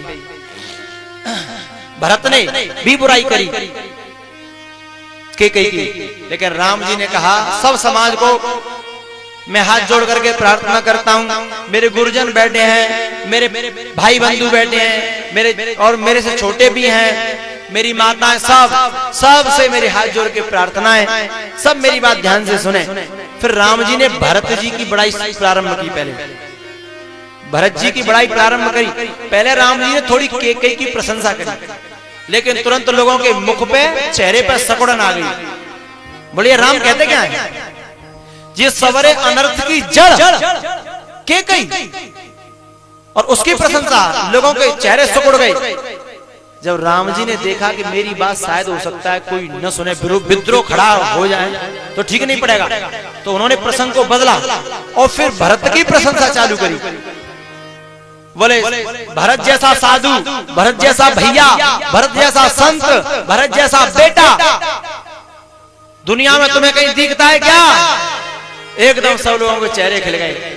बोले सही कह रहे हैं, तात भरत तुम सब विधि साधु। सब लोग एक सहमत हो गए, राम जी ठीक कह रहे हैं। ऐसा तो न तो हमने कोई बेटा देखा, न ऐसा कोई भैया है, न कोई ऐसा संत, ऐसा कोई नहीं देखा हमने जैसा भरत जैसा चरित्र। इतना श्रेष्ठ महापुरुष दुनिया धरती की पीठ पे नहीं दिखाई देता। संतों ने भी एक मत होकर के सहमति दी, सारा समाज एक तरफ हो गया। तब राम जी ने एक बात रखी समाज के सामने, क्यों भैया एक बात बताओ, गंगा जी बढ़िया है, गंगा जी बढ़िया है, गंगा जी बढ़िया है, लेकिन जितो सोचो गंगा जी कौन की कृपा से मिली है? भगीरथ की कृपा से। यदि भगीरथ न होते तो तुम्हें गंगा मिल जाती। गंगा की प्रशंसा तो कर रहे हो, पर भगीरथ को तो सोचो, भगीरथ की बुराई क्यों कर रहे हो? यदि भगीरथ न होता तो गंगा नहीं होती ना, तो तुम भरत की तो बड़ाई कर रहे हो, भरत साधु, भरत संत, लेकिन सभी बताओ माँ केकई न होती तो भरत जैसा संत हमारे भारत को, हमारे समाज को, हमारी अयोध्या को क्या मिलता? सारी जनता छम्म हो गई, किसी के पास कोई उत्तर न था। तब केकई को जो निंदनीय थी, केकई को वंदनीय बना दिया भगवान राम ने। तो तुम्हारे माँ बाप, गुरु, संत, बड़े बूढ़े कोई गलती कर जाए तो तुम्हारा कर्तव्य है कि तुम अपनी वाक्य शैली पर, अपने चरित्र से, अपने गुणों से उनका सम्मान वापस लाएं। तुम भी घृणा कर बैठे, तुम भी बुराई कर बैठे, ये कोई तुम्हारी महानता थोड़ी है। तुम्हारा कर्तव्य, तुम में यदि हुनर है, तुम में सामर्थ्य, शक्ति है, तो उनकी इज्जत वापस लाओ, उनका चरित्र वापस लौटाओ, उनका सम्मान वापस लाओ, तो तुम राम हो। नहीं तुम काहे का राम हो? काहे का राम हो भैया? सीता जैसी बेटी, सीता जैसी बहू, राम जैसा पुत्र, अपनी माँ केकई के सम्मान को भी वापस उन्होंने लाया है। तो जो मैं कह रहा था कि सास कैसी भी होए, माँ कैसी भी होए, पिता कैसा भी होए, भाई पिता को कोई हम कोई चैन थोड़ी कर सकते हैं कि जा पिता हम ना मानने, हमें तो दूसरों पिता बनाएंगे, हैं? ऐसा थोड़ी चलता है। भगवान ने तुम्हें दिया है, उसे स्वीकार करके ऐसा ऐसा उसका सम्मान बढ़ाओ तो दुनिया में तुम्हारा नाम हो जाए। चित्रकूट पर माँ का सम्मान वापस किया और केकई से बार बार मिलकर के कहा, माँ ये संसार में जो कुछ भी हो रहा है ना, ये सब विधाता की कृपा है। जीव फिरत माया कर प्रेरा, काल कर्म स्वभाव गुण घेरा। मैया ये सब समय समय की, काल माने समय, ये समय की बात है। समय सब कुछ कराता है। कोई समय ऐसा आया कि पश्चाताप करती है। ए मैया मैं बहुओं से एक बात कहूं, अपनी बहनाओं से, जब तुम्हारे बड़े बूढ़े, तुम्हारी सास तुम्हारे कोई गलती करें, तुम्हारे प्रति कुछ वैसी दृष्टि रखें और तुमने लड़के सुधारना चाहो तो सुधर जाएंगे? द्वेष करके सुधारना चाहो सुधर जाएंगे? नहीं, उसका तो एक ही उपाय है, जितना वे तुमसे द्वेष करो उतनी सेवा बढ़ा दो, उतना समर्पण बढ़ा दो। पर कछु बहू का कहते हैं वो तो उतनी चांद पे चढ़ी जा रही है। ये शब्द उनके और ज्यादा आग लगा देते हैं। ये शब्द बहू के बिल्कुल बेकार हैं। तो मैंने पहले दिन निवेदन किया था, सम्मान की इच्छा मत करो तो बात बन जाएगी। तो भैया भगवान राम चित्रकूट में काफी रहे। जयंत आया है, उसकी कुटिलता को भगवान ने देखा। उसके बाद पंचवटी पहुंच गए, वहां पर आई रावण की कौन बहन, नहीं बहन तो मेरे भारत में होती है, बहन तो विदेशों में बहन नहीं होती हैं। जो होती हो सो होती होंगी, ठीक है, मैं उसका नाम भी नहीं लेना चाहता। राम जी के पास में आई। राम जी के दर्शन करने के बाद में भी भावना शुद्ध न हुई, कितनी अपवित्र भावना होगी। ए भैया मैया, तुम कथा पांडाल में बैठे हो, यहां केवल भगवान की पोथी रखी है, 2-5 संत बैठे हैं। सच सच बताना, कितनों पापी ते पापी होए, जब पांडाल में आ जाता है तो मन क्या वैसा ही रहता है? नहीं रहता ना, मन पवित्र नहीं होता, मन पवित्र हो जाता है, होता है ना भैया। एक बात सोचो, केवल भगवान की कथा चल रही है, 1-2 संत बैठे हैं, इनके दर्शन मात्र से लोगों की भावनाएं पवित्र हो जाती हैं, और साक्षात भगवान आ जाए तो कितना मन पवित्र होगा। और जिनके मन न संतन के दर्शन से बदले, न शास्त्र के दर्शन से बदले, न कथा के सिनवेते बदले, न गुरु के दर्शन से बदले, और जिनके भगवान के दर्शन से जिनके भाव पवित्र न हुए, वो कितने गंदे होंगे, कितने। अब सोचो हम लोग कितने गंदे हैं, अपने अपने मन को विचार करें, कौन सा कुकर्म जो हम पे ते बचो है। हम जैसे गंदे लोग भी पांडाल में आकर के पवित्र हो जाते हैं, हमारी निगाहें, हमारे विचार, हमारा मन, जबकि ये तो भगवान का भी दर्शन नहीं मानते। संत ही 2-4 बैठे, भगवान साक्षात आयो शूर्पणखा के आगे, और तो विचार पवित्र न भये तो कितने गंदे विचार होंगे। और भैया कोई एक आध होए शूर्पणखा को भैया के जाके कथा में आए को उन विचार पवित्र होते हो, तो उसे भगवान के दर्शन से भी लाभ होने वाला नहीं है। भावना पवित्र न हुई भैया, विचार पवित्र न हुए, और जब विचार पवित्र नहीं होंगे, भावना पवित्र नहीं होगी, तो क्या होगा? नाक कटेगी, समाज में इज्जत चली जाएगी, और बेचारी नकटी है के और गई पहले खरदूषण के पास में, खरदूषण को कर दो सुबड़ा सा। ए भैया, मैं बेटियों से एक बात कह दूं,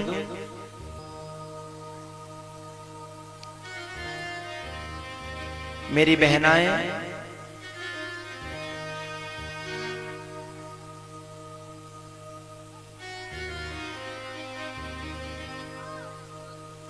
अब नहीं कह रहा,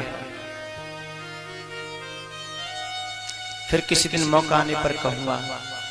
इसलिए कहूंगा किसी दिन, आज मेरे पास समय कम है और वो थोड़ी देर में बात समझ में नहीं आएगी, उसके लिए समय चाहिए, और समय खत्म हो चुका है, समापन हो चुका है।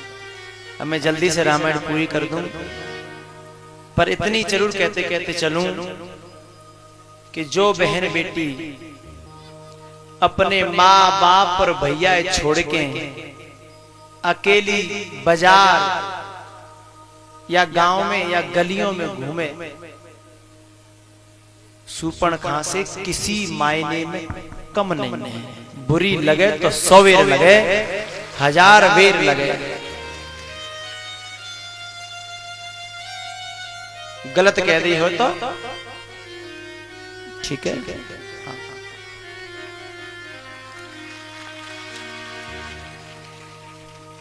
बेटी कौन सी बढ़िया?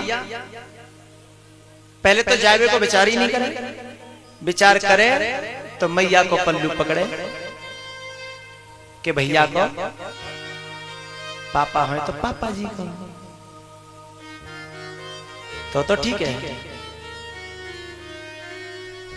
नहीं तो मामला बड़ा है। ध्यान दें, शूर्पणखा अपना तो नाश करती है, लेकिन पूरे कुटुंब का सत्यानाश कर देती है।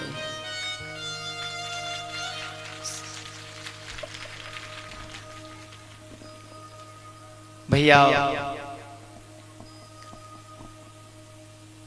रावण के पास पहुंची और जी दोनों ही एक जैसे, एक ते एक बड़े के, एक ते एक बड़े के। रावण से कहती है कि दो तपस्वी है ना, सूरवीर हैं, बहुत बलवान हैं, पर वो सोची कि सूरवीर और बलवान कहते ही काम नहीं चलेगा, जब कुछ लोभ लालच तो होना चाहिए। तो कहती है उनके साथ में एक नारी बहुत सुंदर है, उनके साथ में एक नारी बहुत सुंदर है, और वो बीच में से हट जाए तो मेरा काम बने। उसके मन का विचार वही तो है जिसकी ओर देख करके मेरे से बात ही नहीं करते वो। यदि वो रास्ते में से हट जाए तो मेरा काम बने, और तेरा काम तो बने बना होती है। तेरा काम और मेरा काम दोनों बन जाए। ये उन परिवारों का लक्षण है जो परिवार संस्कारहीन है, जिनमें सद्गुरुओं का, संतों का शासन नहीं चलता, जिन परिवारों में कथाएं नहीं होती, जिन परिवारों के बालक इन रामचरितमानस की मर्यादाओं से अनभिज्ञ हैं। भौतिक विद्या तो कम नहीं है, रावण के पास भी भौतिक विद्या कम नहीं थी। आज का विज्ञान क्या है? Modern science, nothing. ये आज की जो विज्ञान है ये तो कुछ भी नहीं रावण के सामने। इन्हें हवाई जहाज तो बना लो आज की विज्ञान ने, पर आग लगे में देर लगा देगा हैं? लेकिन रावण के पास जो विमान था, कोई माइकल और आग लगा के दिखाता हो समझ? हाँ, उसके पास जो विमान था ना, उसमें न पेट्रोल न डीजल न किसी की आवश्यकता नहीं थी, ड्राइवर भी नहीं चाहिए उसमें, पायलट की आवश्यकता नहीं, मन के संकल्प से चलता था। क्या करेंगे आज के वैज्ञानिक? आज के वैज्ञानिक नकली दाढ़ी मूंछ भले ही लगा ले, लेकिन रावण नकली लगाता था। जब बनता था असली बनता था। पंचवटी पे जब आया असली दाढ़ी मूंछ लगा करके आया। ये प्लास्टिक सर्जरी कर लेते हैं, लेकिन वो प्लास्टिक सर्जरी नहीं कर सकते जो रावण कर लेता था। ये विमानों के द्वारा लड़ सकते हैं विदेशों से ये वैज्ञानिक, लेकिन आसमान में जाकर के विमान गायब हो जाए ऐसा तो नहीं कर सकते। उनकी रेडारों की पकड़ में ना आवे ऐसा तो नहीं कर सकते ये वैज्ञानिक। लेकिन जब रावण गायब होता था तो न राम को दिखाई देता था, न लखन को, सेना को दिखाई नहीं देता था। जब गायब होता था रथ समेत, आज ये विमान के साथ गायब होकर दिखाएं, विज्ञान कम नहीं था, साइंस कम नहीं था, लेकिन सज्जनों संस्कारों का अभाव था, ब्रह्म विद्या नहीं थी, संत और गुरुओं का आशीर्वाद नहीं था, बड़े बड़ों की सेवा नहीं थी। जब राम और रावण का युद्ध होता है तो राम से रावण कहता है, ओ तपस्वी जरा सोच दिमाग से, अरे तैने मोते युद्ध काय बात पर ठान लो, तेरी मेरी बराबरी की सोचता तो सही, कहां तू और कहां मैं, कहां तू और कहां मैं, तेरा मेरा मुकाबला है कहां? अरे तेरा एक मुंह, तेरी एक खोपड़ी, मेरी 10 खोपड़ी, 10 गुनी बुद्धि, तेरा एक छोटे छोटे से हाथ 2 है, मेरे 20, तेरे पास तो पांव में चप्पल भी नहीं है, रथ तो बहुत बड़ी बात है, तेरे पास तो चप्पल भी नहीं है, खड़ाऊ भी नहीं है, मेरे पास तो आसमान में उड़ने वाला और मन की इच्छाओं से चलने वाला विमान, तू लड़ने आ गया, तेरे पास कोई खासियत तो नहीं है। तेरे गुरु होंगे वशिष्ठ जी, मेरा गुरु कालों के काल शिव, काय मायने में तू लड़ गया, सोच ही नहीं तेने, अभी भी अब मेरे सामने आके गिड़गिड़ा रहा। इतनी बातें सुनाई, समय के अभाव में मैं 2-4 बात पेश कर रहा हूं। एक बात ऐसी नहीं थी रावण की गलत हो। बोले तू काय राम, तू किसी मायने में मेरे सामने टिकने लायक नहीं है, लेकिन पता नहीं तेरी बुद्धि को क्या हो गया, ऐसी बात करता है। और गलत भी नहीं है देखा जाए तो। क्या गलत कह रहा है? सही कह रहा है। तेरे पास ये बंदर वालों की सेना, ये कोई सेना है? सेना तो मेरे पास है। ऐसे बंदर वालों को रोजाना चबा चबा के खाते हैं, नाश्ता करते हैं। तू लड़ने आया तो किस बल पर? तेरे पास बल कहां है बता भैया। मेरे भारत के नौजवानों, कितना सुंदर उत्तर दिया मेरे राम ने। वो उत्तर आपके दिमाग में फिट बैठ जाए तो तुम राम बन जाओगे, बहुत ऊंचे उठ जाओगे। उत्तर में दे रहा हूं। राम जी ने कहा, महोदय जी, रावण से भी सम्मान से बोलते मेरे प्रभु, आपके पास करोड़ों की सेना हो, कितने तंत्र मंत्र हो, कितनी खोपड़ियां, कितने हाथ, कितना भी सोना चांदी का बल पैसा अपार हो, लेकिन तेरे पास 2 चीज नहीं है जो मेरे पास है। वो 2 चीज कौन सी? बोले रावण, तू हाथ का मैं उस शब्द को नहीं कहूंगा, जरा ध्यान से सुन लेना। तू हाथ का सच्चा नहीं है, और आगे समझ लो, और ये 2 अवगुण तेरे में हैं, इसलिए तुझे दुनिया की कोई शक्ति, चाहे भोले बाबा आ जाए, चाहे कालों के काल महाकाल, चाहे देवों के देव महादेव, चाहे 20 हाथ का करोड़ों हाथों पे आ जाए, लेकिन तुझे दुनिया में कोई माइक लाल बचाने वाला नहीं है। बुला लेना तू अपने किसी भी हिमायती को। कैरेक्टर लूज है तू, लोभी है तू, इसलिए तुझे दुनिया की कोई शक्ति नहीं बचा सकती। और जिस बालक में ये 2 बातें हों, धन पराव विसते विष भारी, कऊ को सोनो चांदी हीरा मोती पड़े रहे लेकिन मन न डिगे, ऐसा बालक होए उसके सामने दुनिया हार जाएगी। रावण की तो बात क्या है, ऐसा नागरिक भारत का है, वो बहुत ऊंचा उठेगा, जीत होगी उसकी। और जननी सम जानहि पर नारी, character is lost, all thing is lost.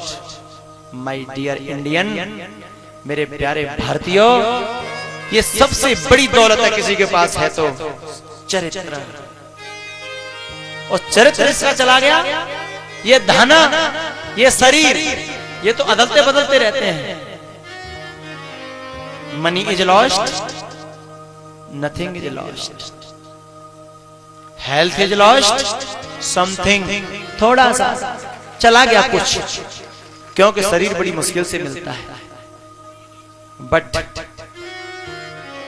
Character, character is most important for your life. आपके जीवन के लिए सबसे महत्वपूर्ण कुछ है तो केवल चरित्र है, और ये जिसके पास है उसे दुनिया का कोई आतंकवादी, दुनिया की कोई महाशक्ति गिरा नहीं सकती भैया। रावण की तो बात क्या, रावण को, मेघनाथ को, कुंभकर्ण को, सबको धराशायी किया, और सीता जी को हनुमान जी लेकर के आए। अग्नि परीक्षा हुई और अयोध्या में आ गए, और अयोध्या में राम राज बैठे त्रयलोका, हर्षित भई गए सब शोका, दैहिक देवी को राम राज नहीं कहूँ जापा,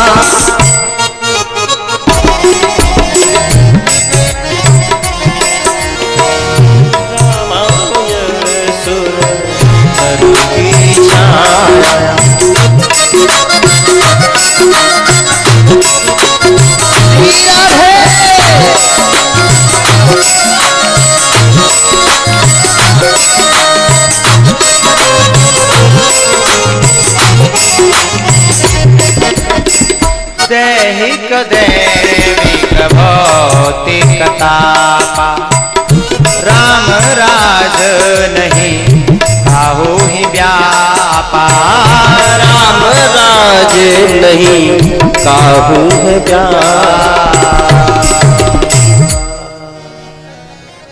बोलो रामचंद्र भगवान की, हनुमान जी महाराज की जय। जय जय श्री राधे। जोर से बोलो, क्योंकि अब चित चोर आने वाला है, नटखट आने वाला है। अब तक तो मर्यादा पुरुषोत्तम अपना खेल दिखा रहे थे, और अब वो दिखाएगा जिसकी सूरत देखने के बाद लोग पागल हो जाते हैं। एक बार जोर से मर्यादा पुरुषोत्तम की जयकार। बोल रामचंद्र भगवान की।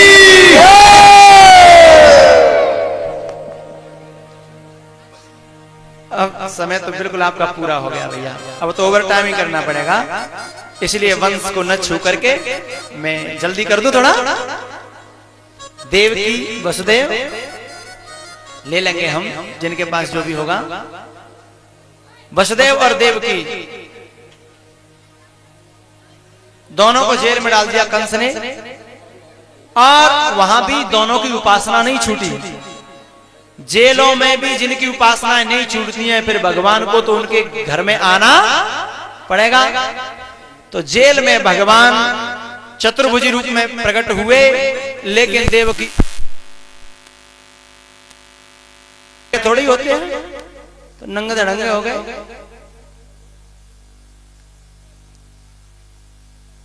भगवान बालक बनने से पहले दोनों को समझा चुके थे कि मुझे आप गोकुल पहुंचाओ। अब गोकुल पहुंचाने से पहले दोनों में संवाद हुआ है, समय आने पर फिर कभी चर्चा करूंगा। वसुदेव में और भगवान में संवाद हुआ है, बड़ा काम का संवाद है, कम से कम 1 घंटे का, भक्तों के लिए बहुत अच्छा। तो रात्रि में ही वसुदेव जी कहां पहुंचाया है? गोकुल। और माया ले आए, भगवान दे आए। और माँ ने बुक बुको सो भयो सवेरो सो, और भगवान ने रोयो। सुनंदा मालिम पड़ी, नंद बाबा की बहन और जसोदा की। तुम्हें को पूछो, तुम क्या जानते हो? नंद फंदन ने पहली बोले पड़ेंगे।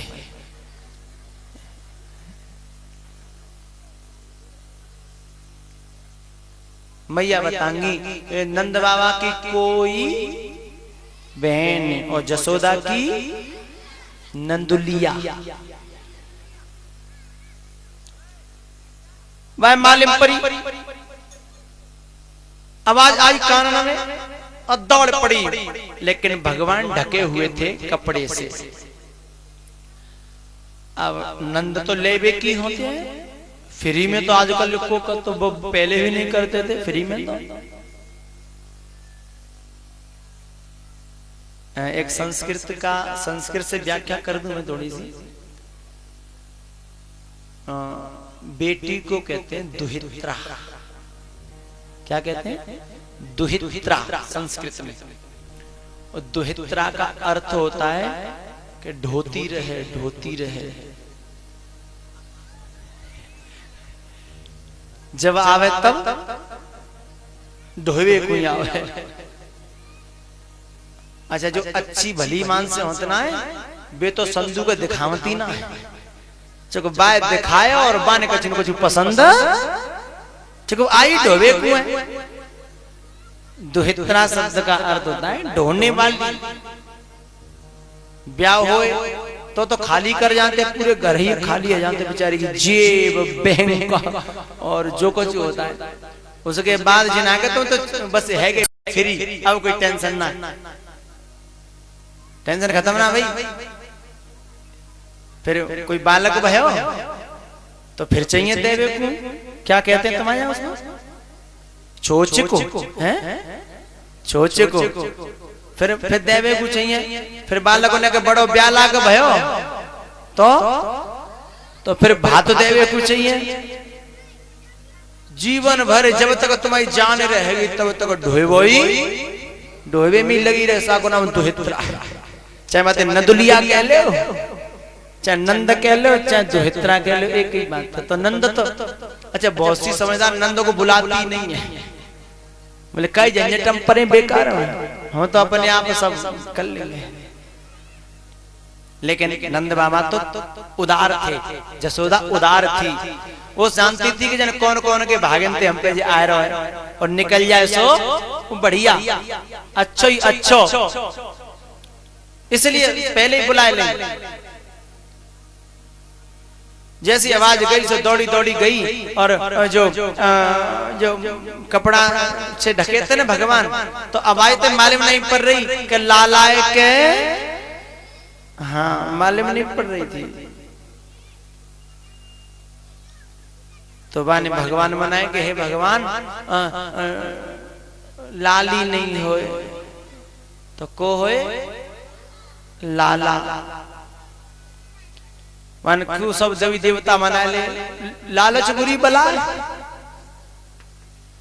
तो बाने कपड़ा उघार के मैंने देख तो लूं पहले, सो देख हुए थे पहले, फिर दिमाग में आई कि हे भगवान ने मन की राख ली मेरी, बाकी निगाही सुनंदा की निगाह कहां लाला पे न, नौ लखा हार पे, लाला पाला पे कोई निगाह नहीं, निगाह तो हार पे ही कि लाली निकल आई तो है ना, लाला निकल आया तो इसलिए वहां 2-3 बेर मनाए, 2-3 बेर उगाड़ के देख को प्रयास करे, फिर कर रहा जो करे के होगा सो तो हो गई। तो उसने ले भगवान को नाम और कपड़ा उगारो, जैसे ही उगारो सो खुशी के मारे और ऊनी ऊनी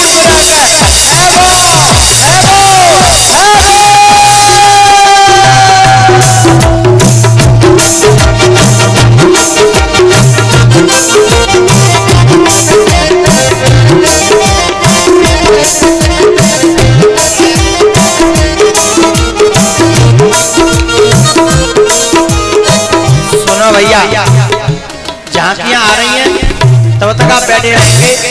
झांकियों के बाद हम आपको नचाएंगे, जब तक दर्शन कर लें। अच्छा बोलो वसुदेव जी महाराज की, बोलो काले कलूटे की, कन्हैया लाल की, श्री दामा जी लंगड़ा की।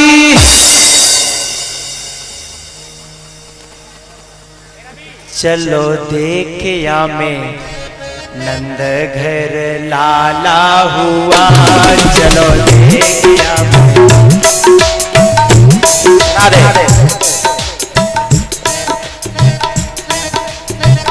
जय हो। ब्रजवासी राधे सब नाचते हैं, खुशी के मारे आनंद लेते हैं, आप भी सब अपनी जगह बैठे बैठे आनंद लें। चलो देखिया में नंद घर लाला हुआ, चलो देखिया में नंद घर। हरि बोल, सब लोग ताली बजाते हुए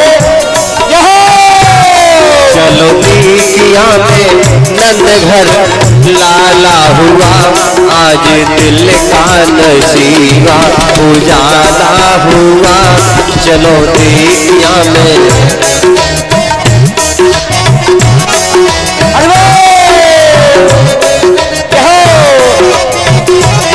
सखी ब्रज के सब बाल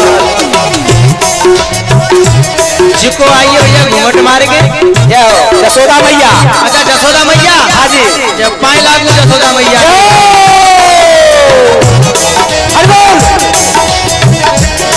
सखी ब्रज के सब बाल हो दिल में खुशहाल, भैया करे दल में डाल, नाच दे दे के ताल, आज दिल का नसीबा उजाला हुआ, चलो देखिया।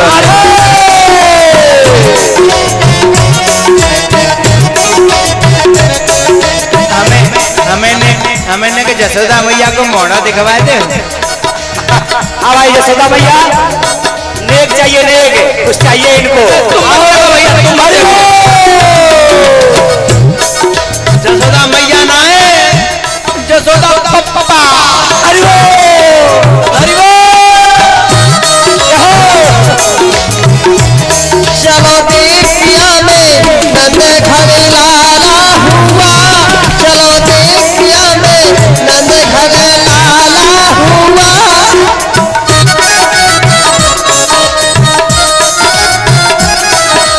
हिल मिल के ग्वाल करे जय जय गोपाल, सभी हिल मिल के ग्वाल करे जय जय गोपाल।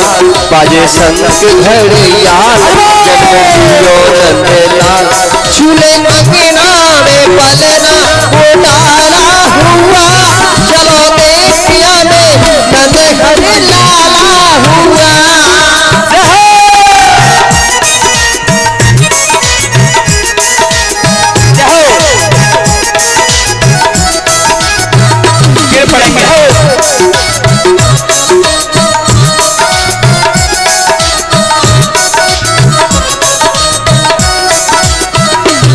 आज ब्रज में महाराज करने भक्तों का ताज, जुड़ा सारा समाज करो दर्शन सब आज।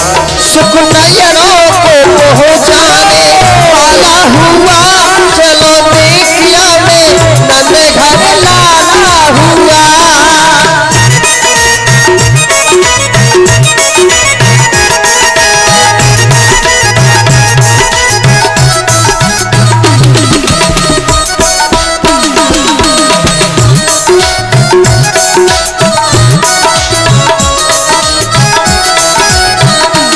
देखो गोकुल की ओर सावन भादों का सो, देखो गोकुल की ओर सावन भादों का सो, बोले पंछी नन्हे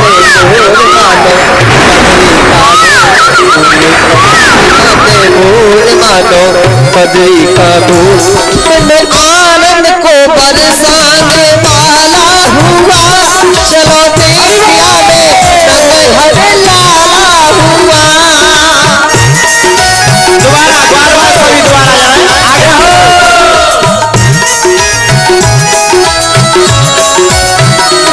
चलो देखिया में नंद घर लाला हुआ, चलो देखिया में ऊपर हाथ एक बार।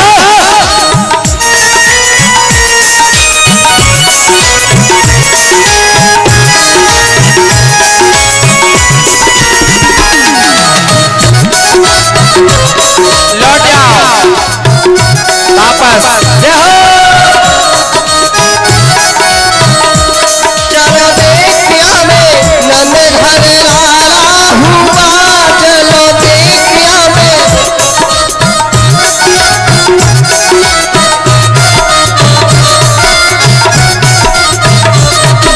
यशोदा गायो लल्ला भयो है आज हल्ला,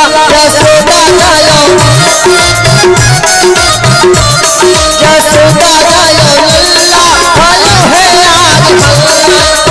बाबा हुंडी बरसाते भैया क्या लंगड़ा का नाच देख ले ने जी, बड़ा खुश है। लंगड़ा देखो ने, लंगड़ा दिखाओ आगे हटिया, जाको पाँव सही होता तो बादल भर देता, तो लंगड़ा है बेचारा। यशोदा गायो लल्ला भयो है आज हल्ला, यशोदा गायो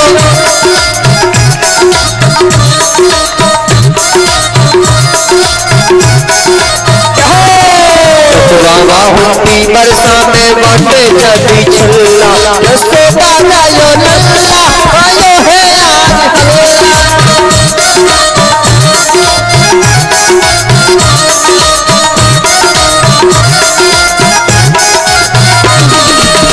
सुनी लई प्रभु ने तेरे हमारी, ब्रज में भयो है हाँ भैया, अब केवल पुरुषों में, माता बहनों में जगह नहीं है नाचने की, इसलिए माता बहनें बैठी रहे। पुरुषों में कन्हैया की अवतार से जो जो खुश हुए हों वे नाच लें, और जिनके खून बजर गए हों वे नहीं मत नाचियो।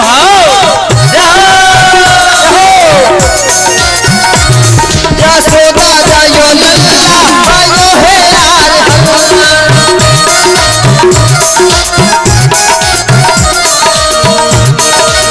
सुनी लई प्रभु ने तेरे हमारी, ब्रज में पैदा है अवतारी, जोड़ जोड़ के करे इकट्ठे,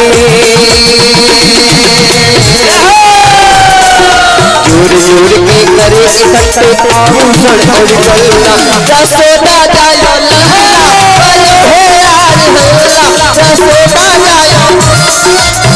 एक बात है, हमारी मैया बहुत बुरा मान रही होंगी है ना, हमने का बिगाड़े हो तो नाच लो सब उठा के जाओ।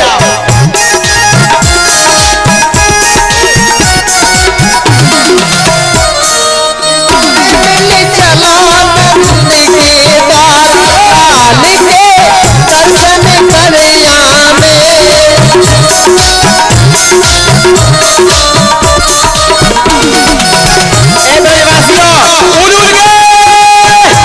ये बात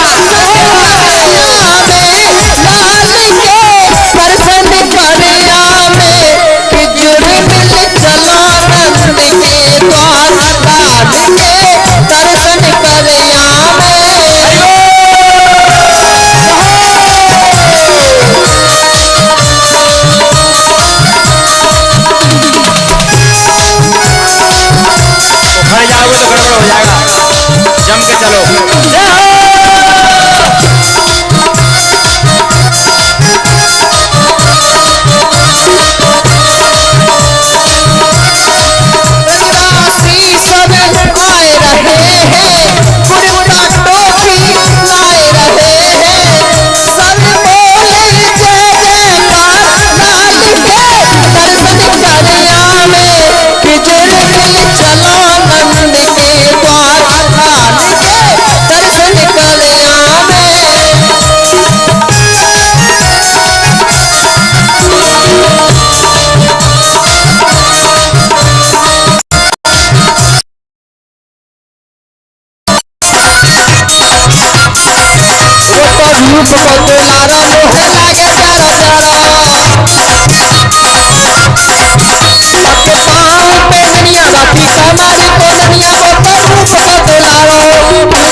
भैया तेरा ये कन्हैया मोह लागे चारो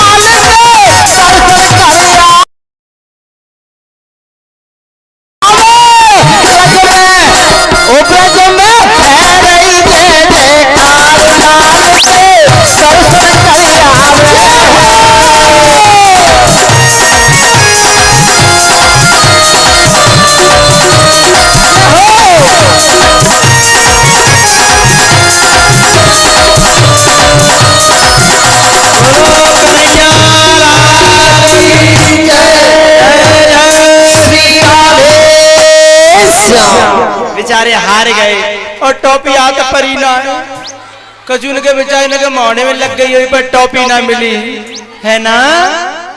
अच्छा तो अब हम टॉफी फेंकेंगे तो मामला गड़बड़े हो जाएगा, काऊ के लग कर जाएगी ताते टॉफी ना फेंक रही हो कल। हरिओम।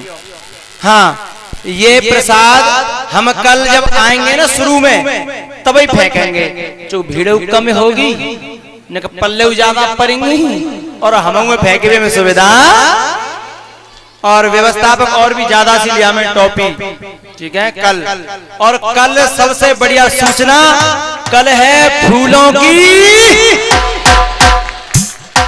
कल फूलों की होली है तो व्यवस्थापकों से मैं कह दूं कल यहाँ फूलों वाले आसपास फूलों की दुकानें लगाएं और हमारे लिए 1 कुंटल 1.5 कुंटल नहीं तो 1 कुंटल तो फूल लेके कम से कम यहाँ भीड़ ज्यादा है तो लेके आवे। और सुनो कल पहले जो आवेगा वो आगे बैठेगा और बाद में आवेगा वो पीछे बैठेगा। और सुनो जब बीच के पोर्शन में जो बैठेगा वो मेरे पास से फूलों को ले पाएगा। हम नीचे जाएंगे फूल फेंकेंगे तो पिछाई तक रह जाएंगे देखे तो भाई जो नजदीक बैठेंगे ना इसके वो फूलों में सम्मिलित होंगे। तो कल फूलों की होली होगी, इसलिए आप मैं चाहता हूं कल समय कम है रह जाता है तो आप लोग लेट आते हो, कल न जल्दी आ जाओ तो फूलन की होली में का आनंद आवे। ठीक है।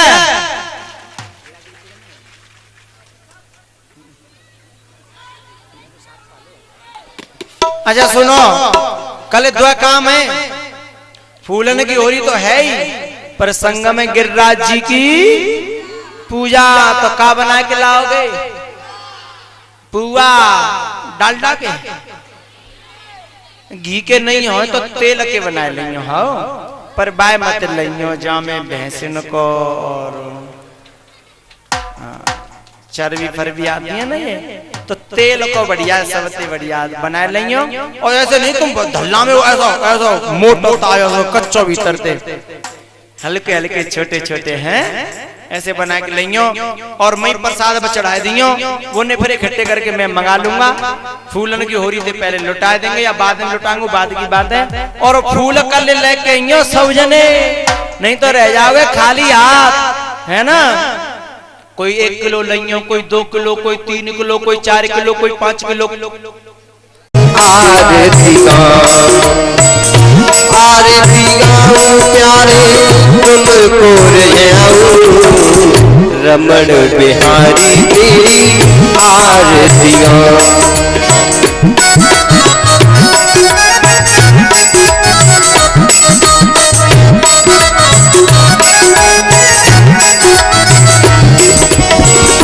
मोर मुकुट तेरे शीश पे सोहे, प्यारी वंशी गाना मेरा मन मोहे, युगल छवि पे मैं पल बन जाऊं, सामरे सलोने तेरी आरती गाऊं। चरणों से निकली है गंगा प्यारी, जिसने सारी दुनिया तारी, उन चरणों दर्शन नंद जू के लाला तेरी आरती गाऊं। प्यास आँख के नाथ आप हो, सुख दुख जीवन प्यारे साथ आप हो, अपनों सर्वस तो मैं लुटाऊं, सामरे सलोने तेरी आरती गाऊं।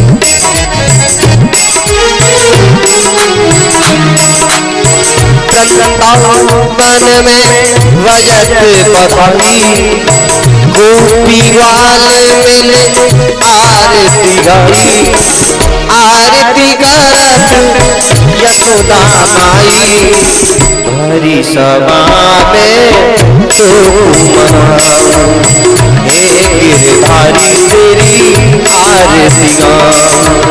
श्री हरदास के प्यारे तुम हो, मेरे जीवन के धन तुम हो, आजा रे कन्हैया तुम्हें अपनो बनाऊं, यशोदा की सिया तेरी आरती गाऊं, कैसे कन्हैया तेरी आरती गाऊं, हे गिरधारी तेरी आरती गाऊं, रमण बिहारी तेरी आरती गाऊं।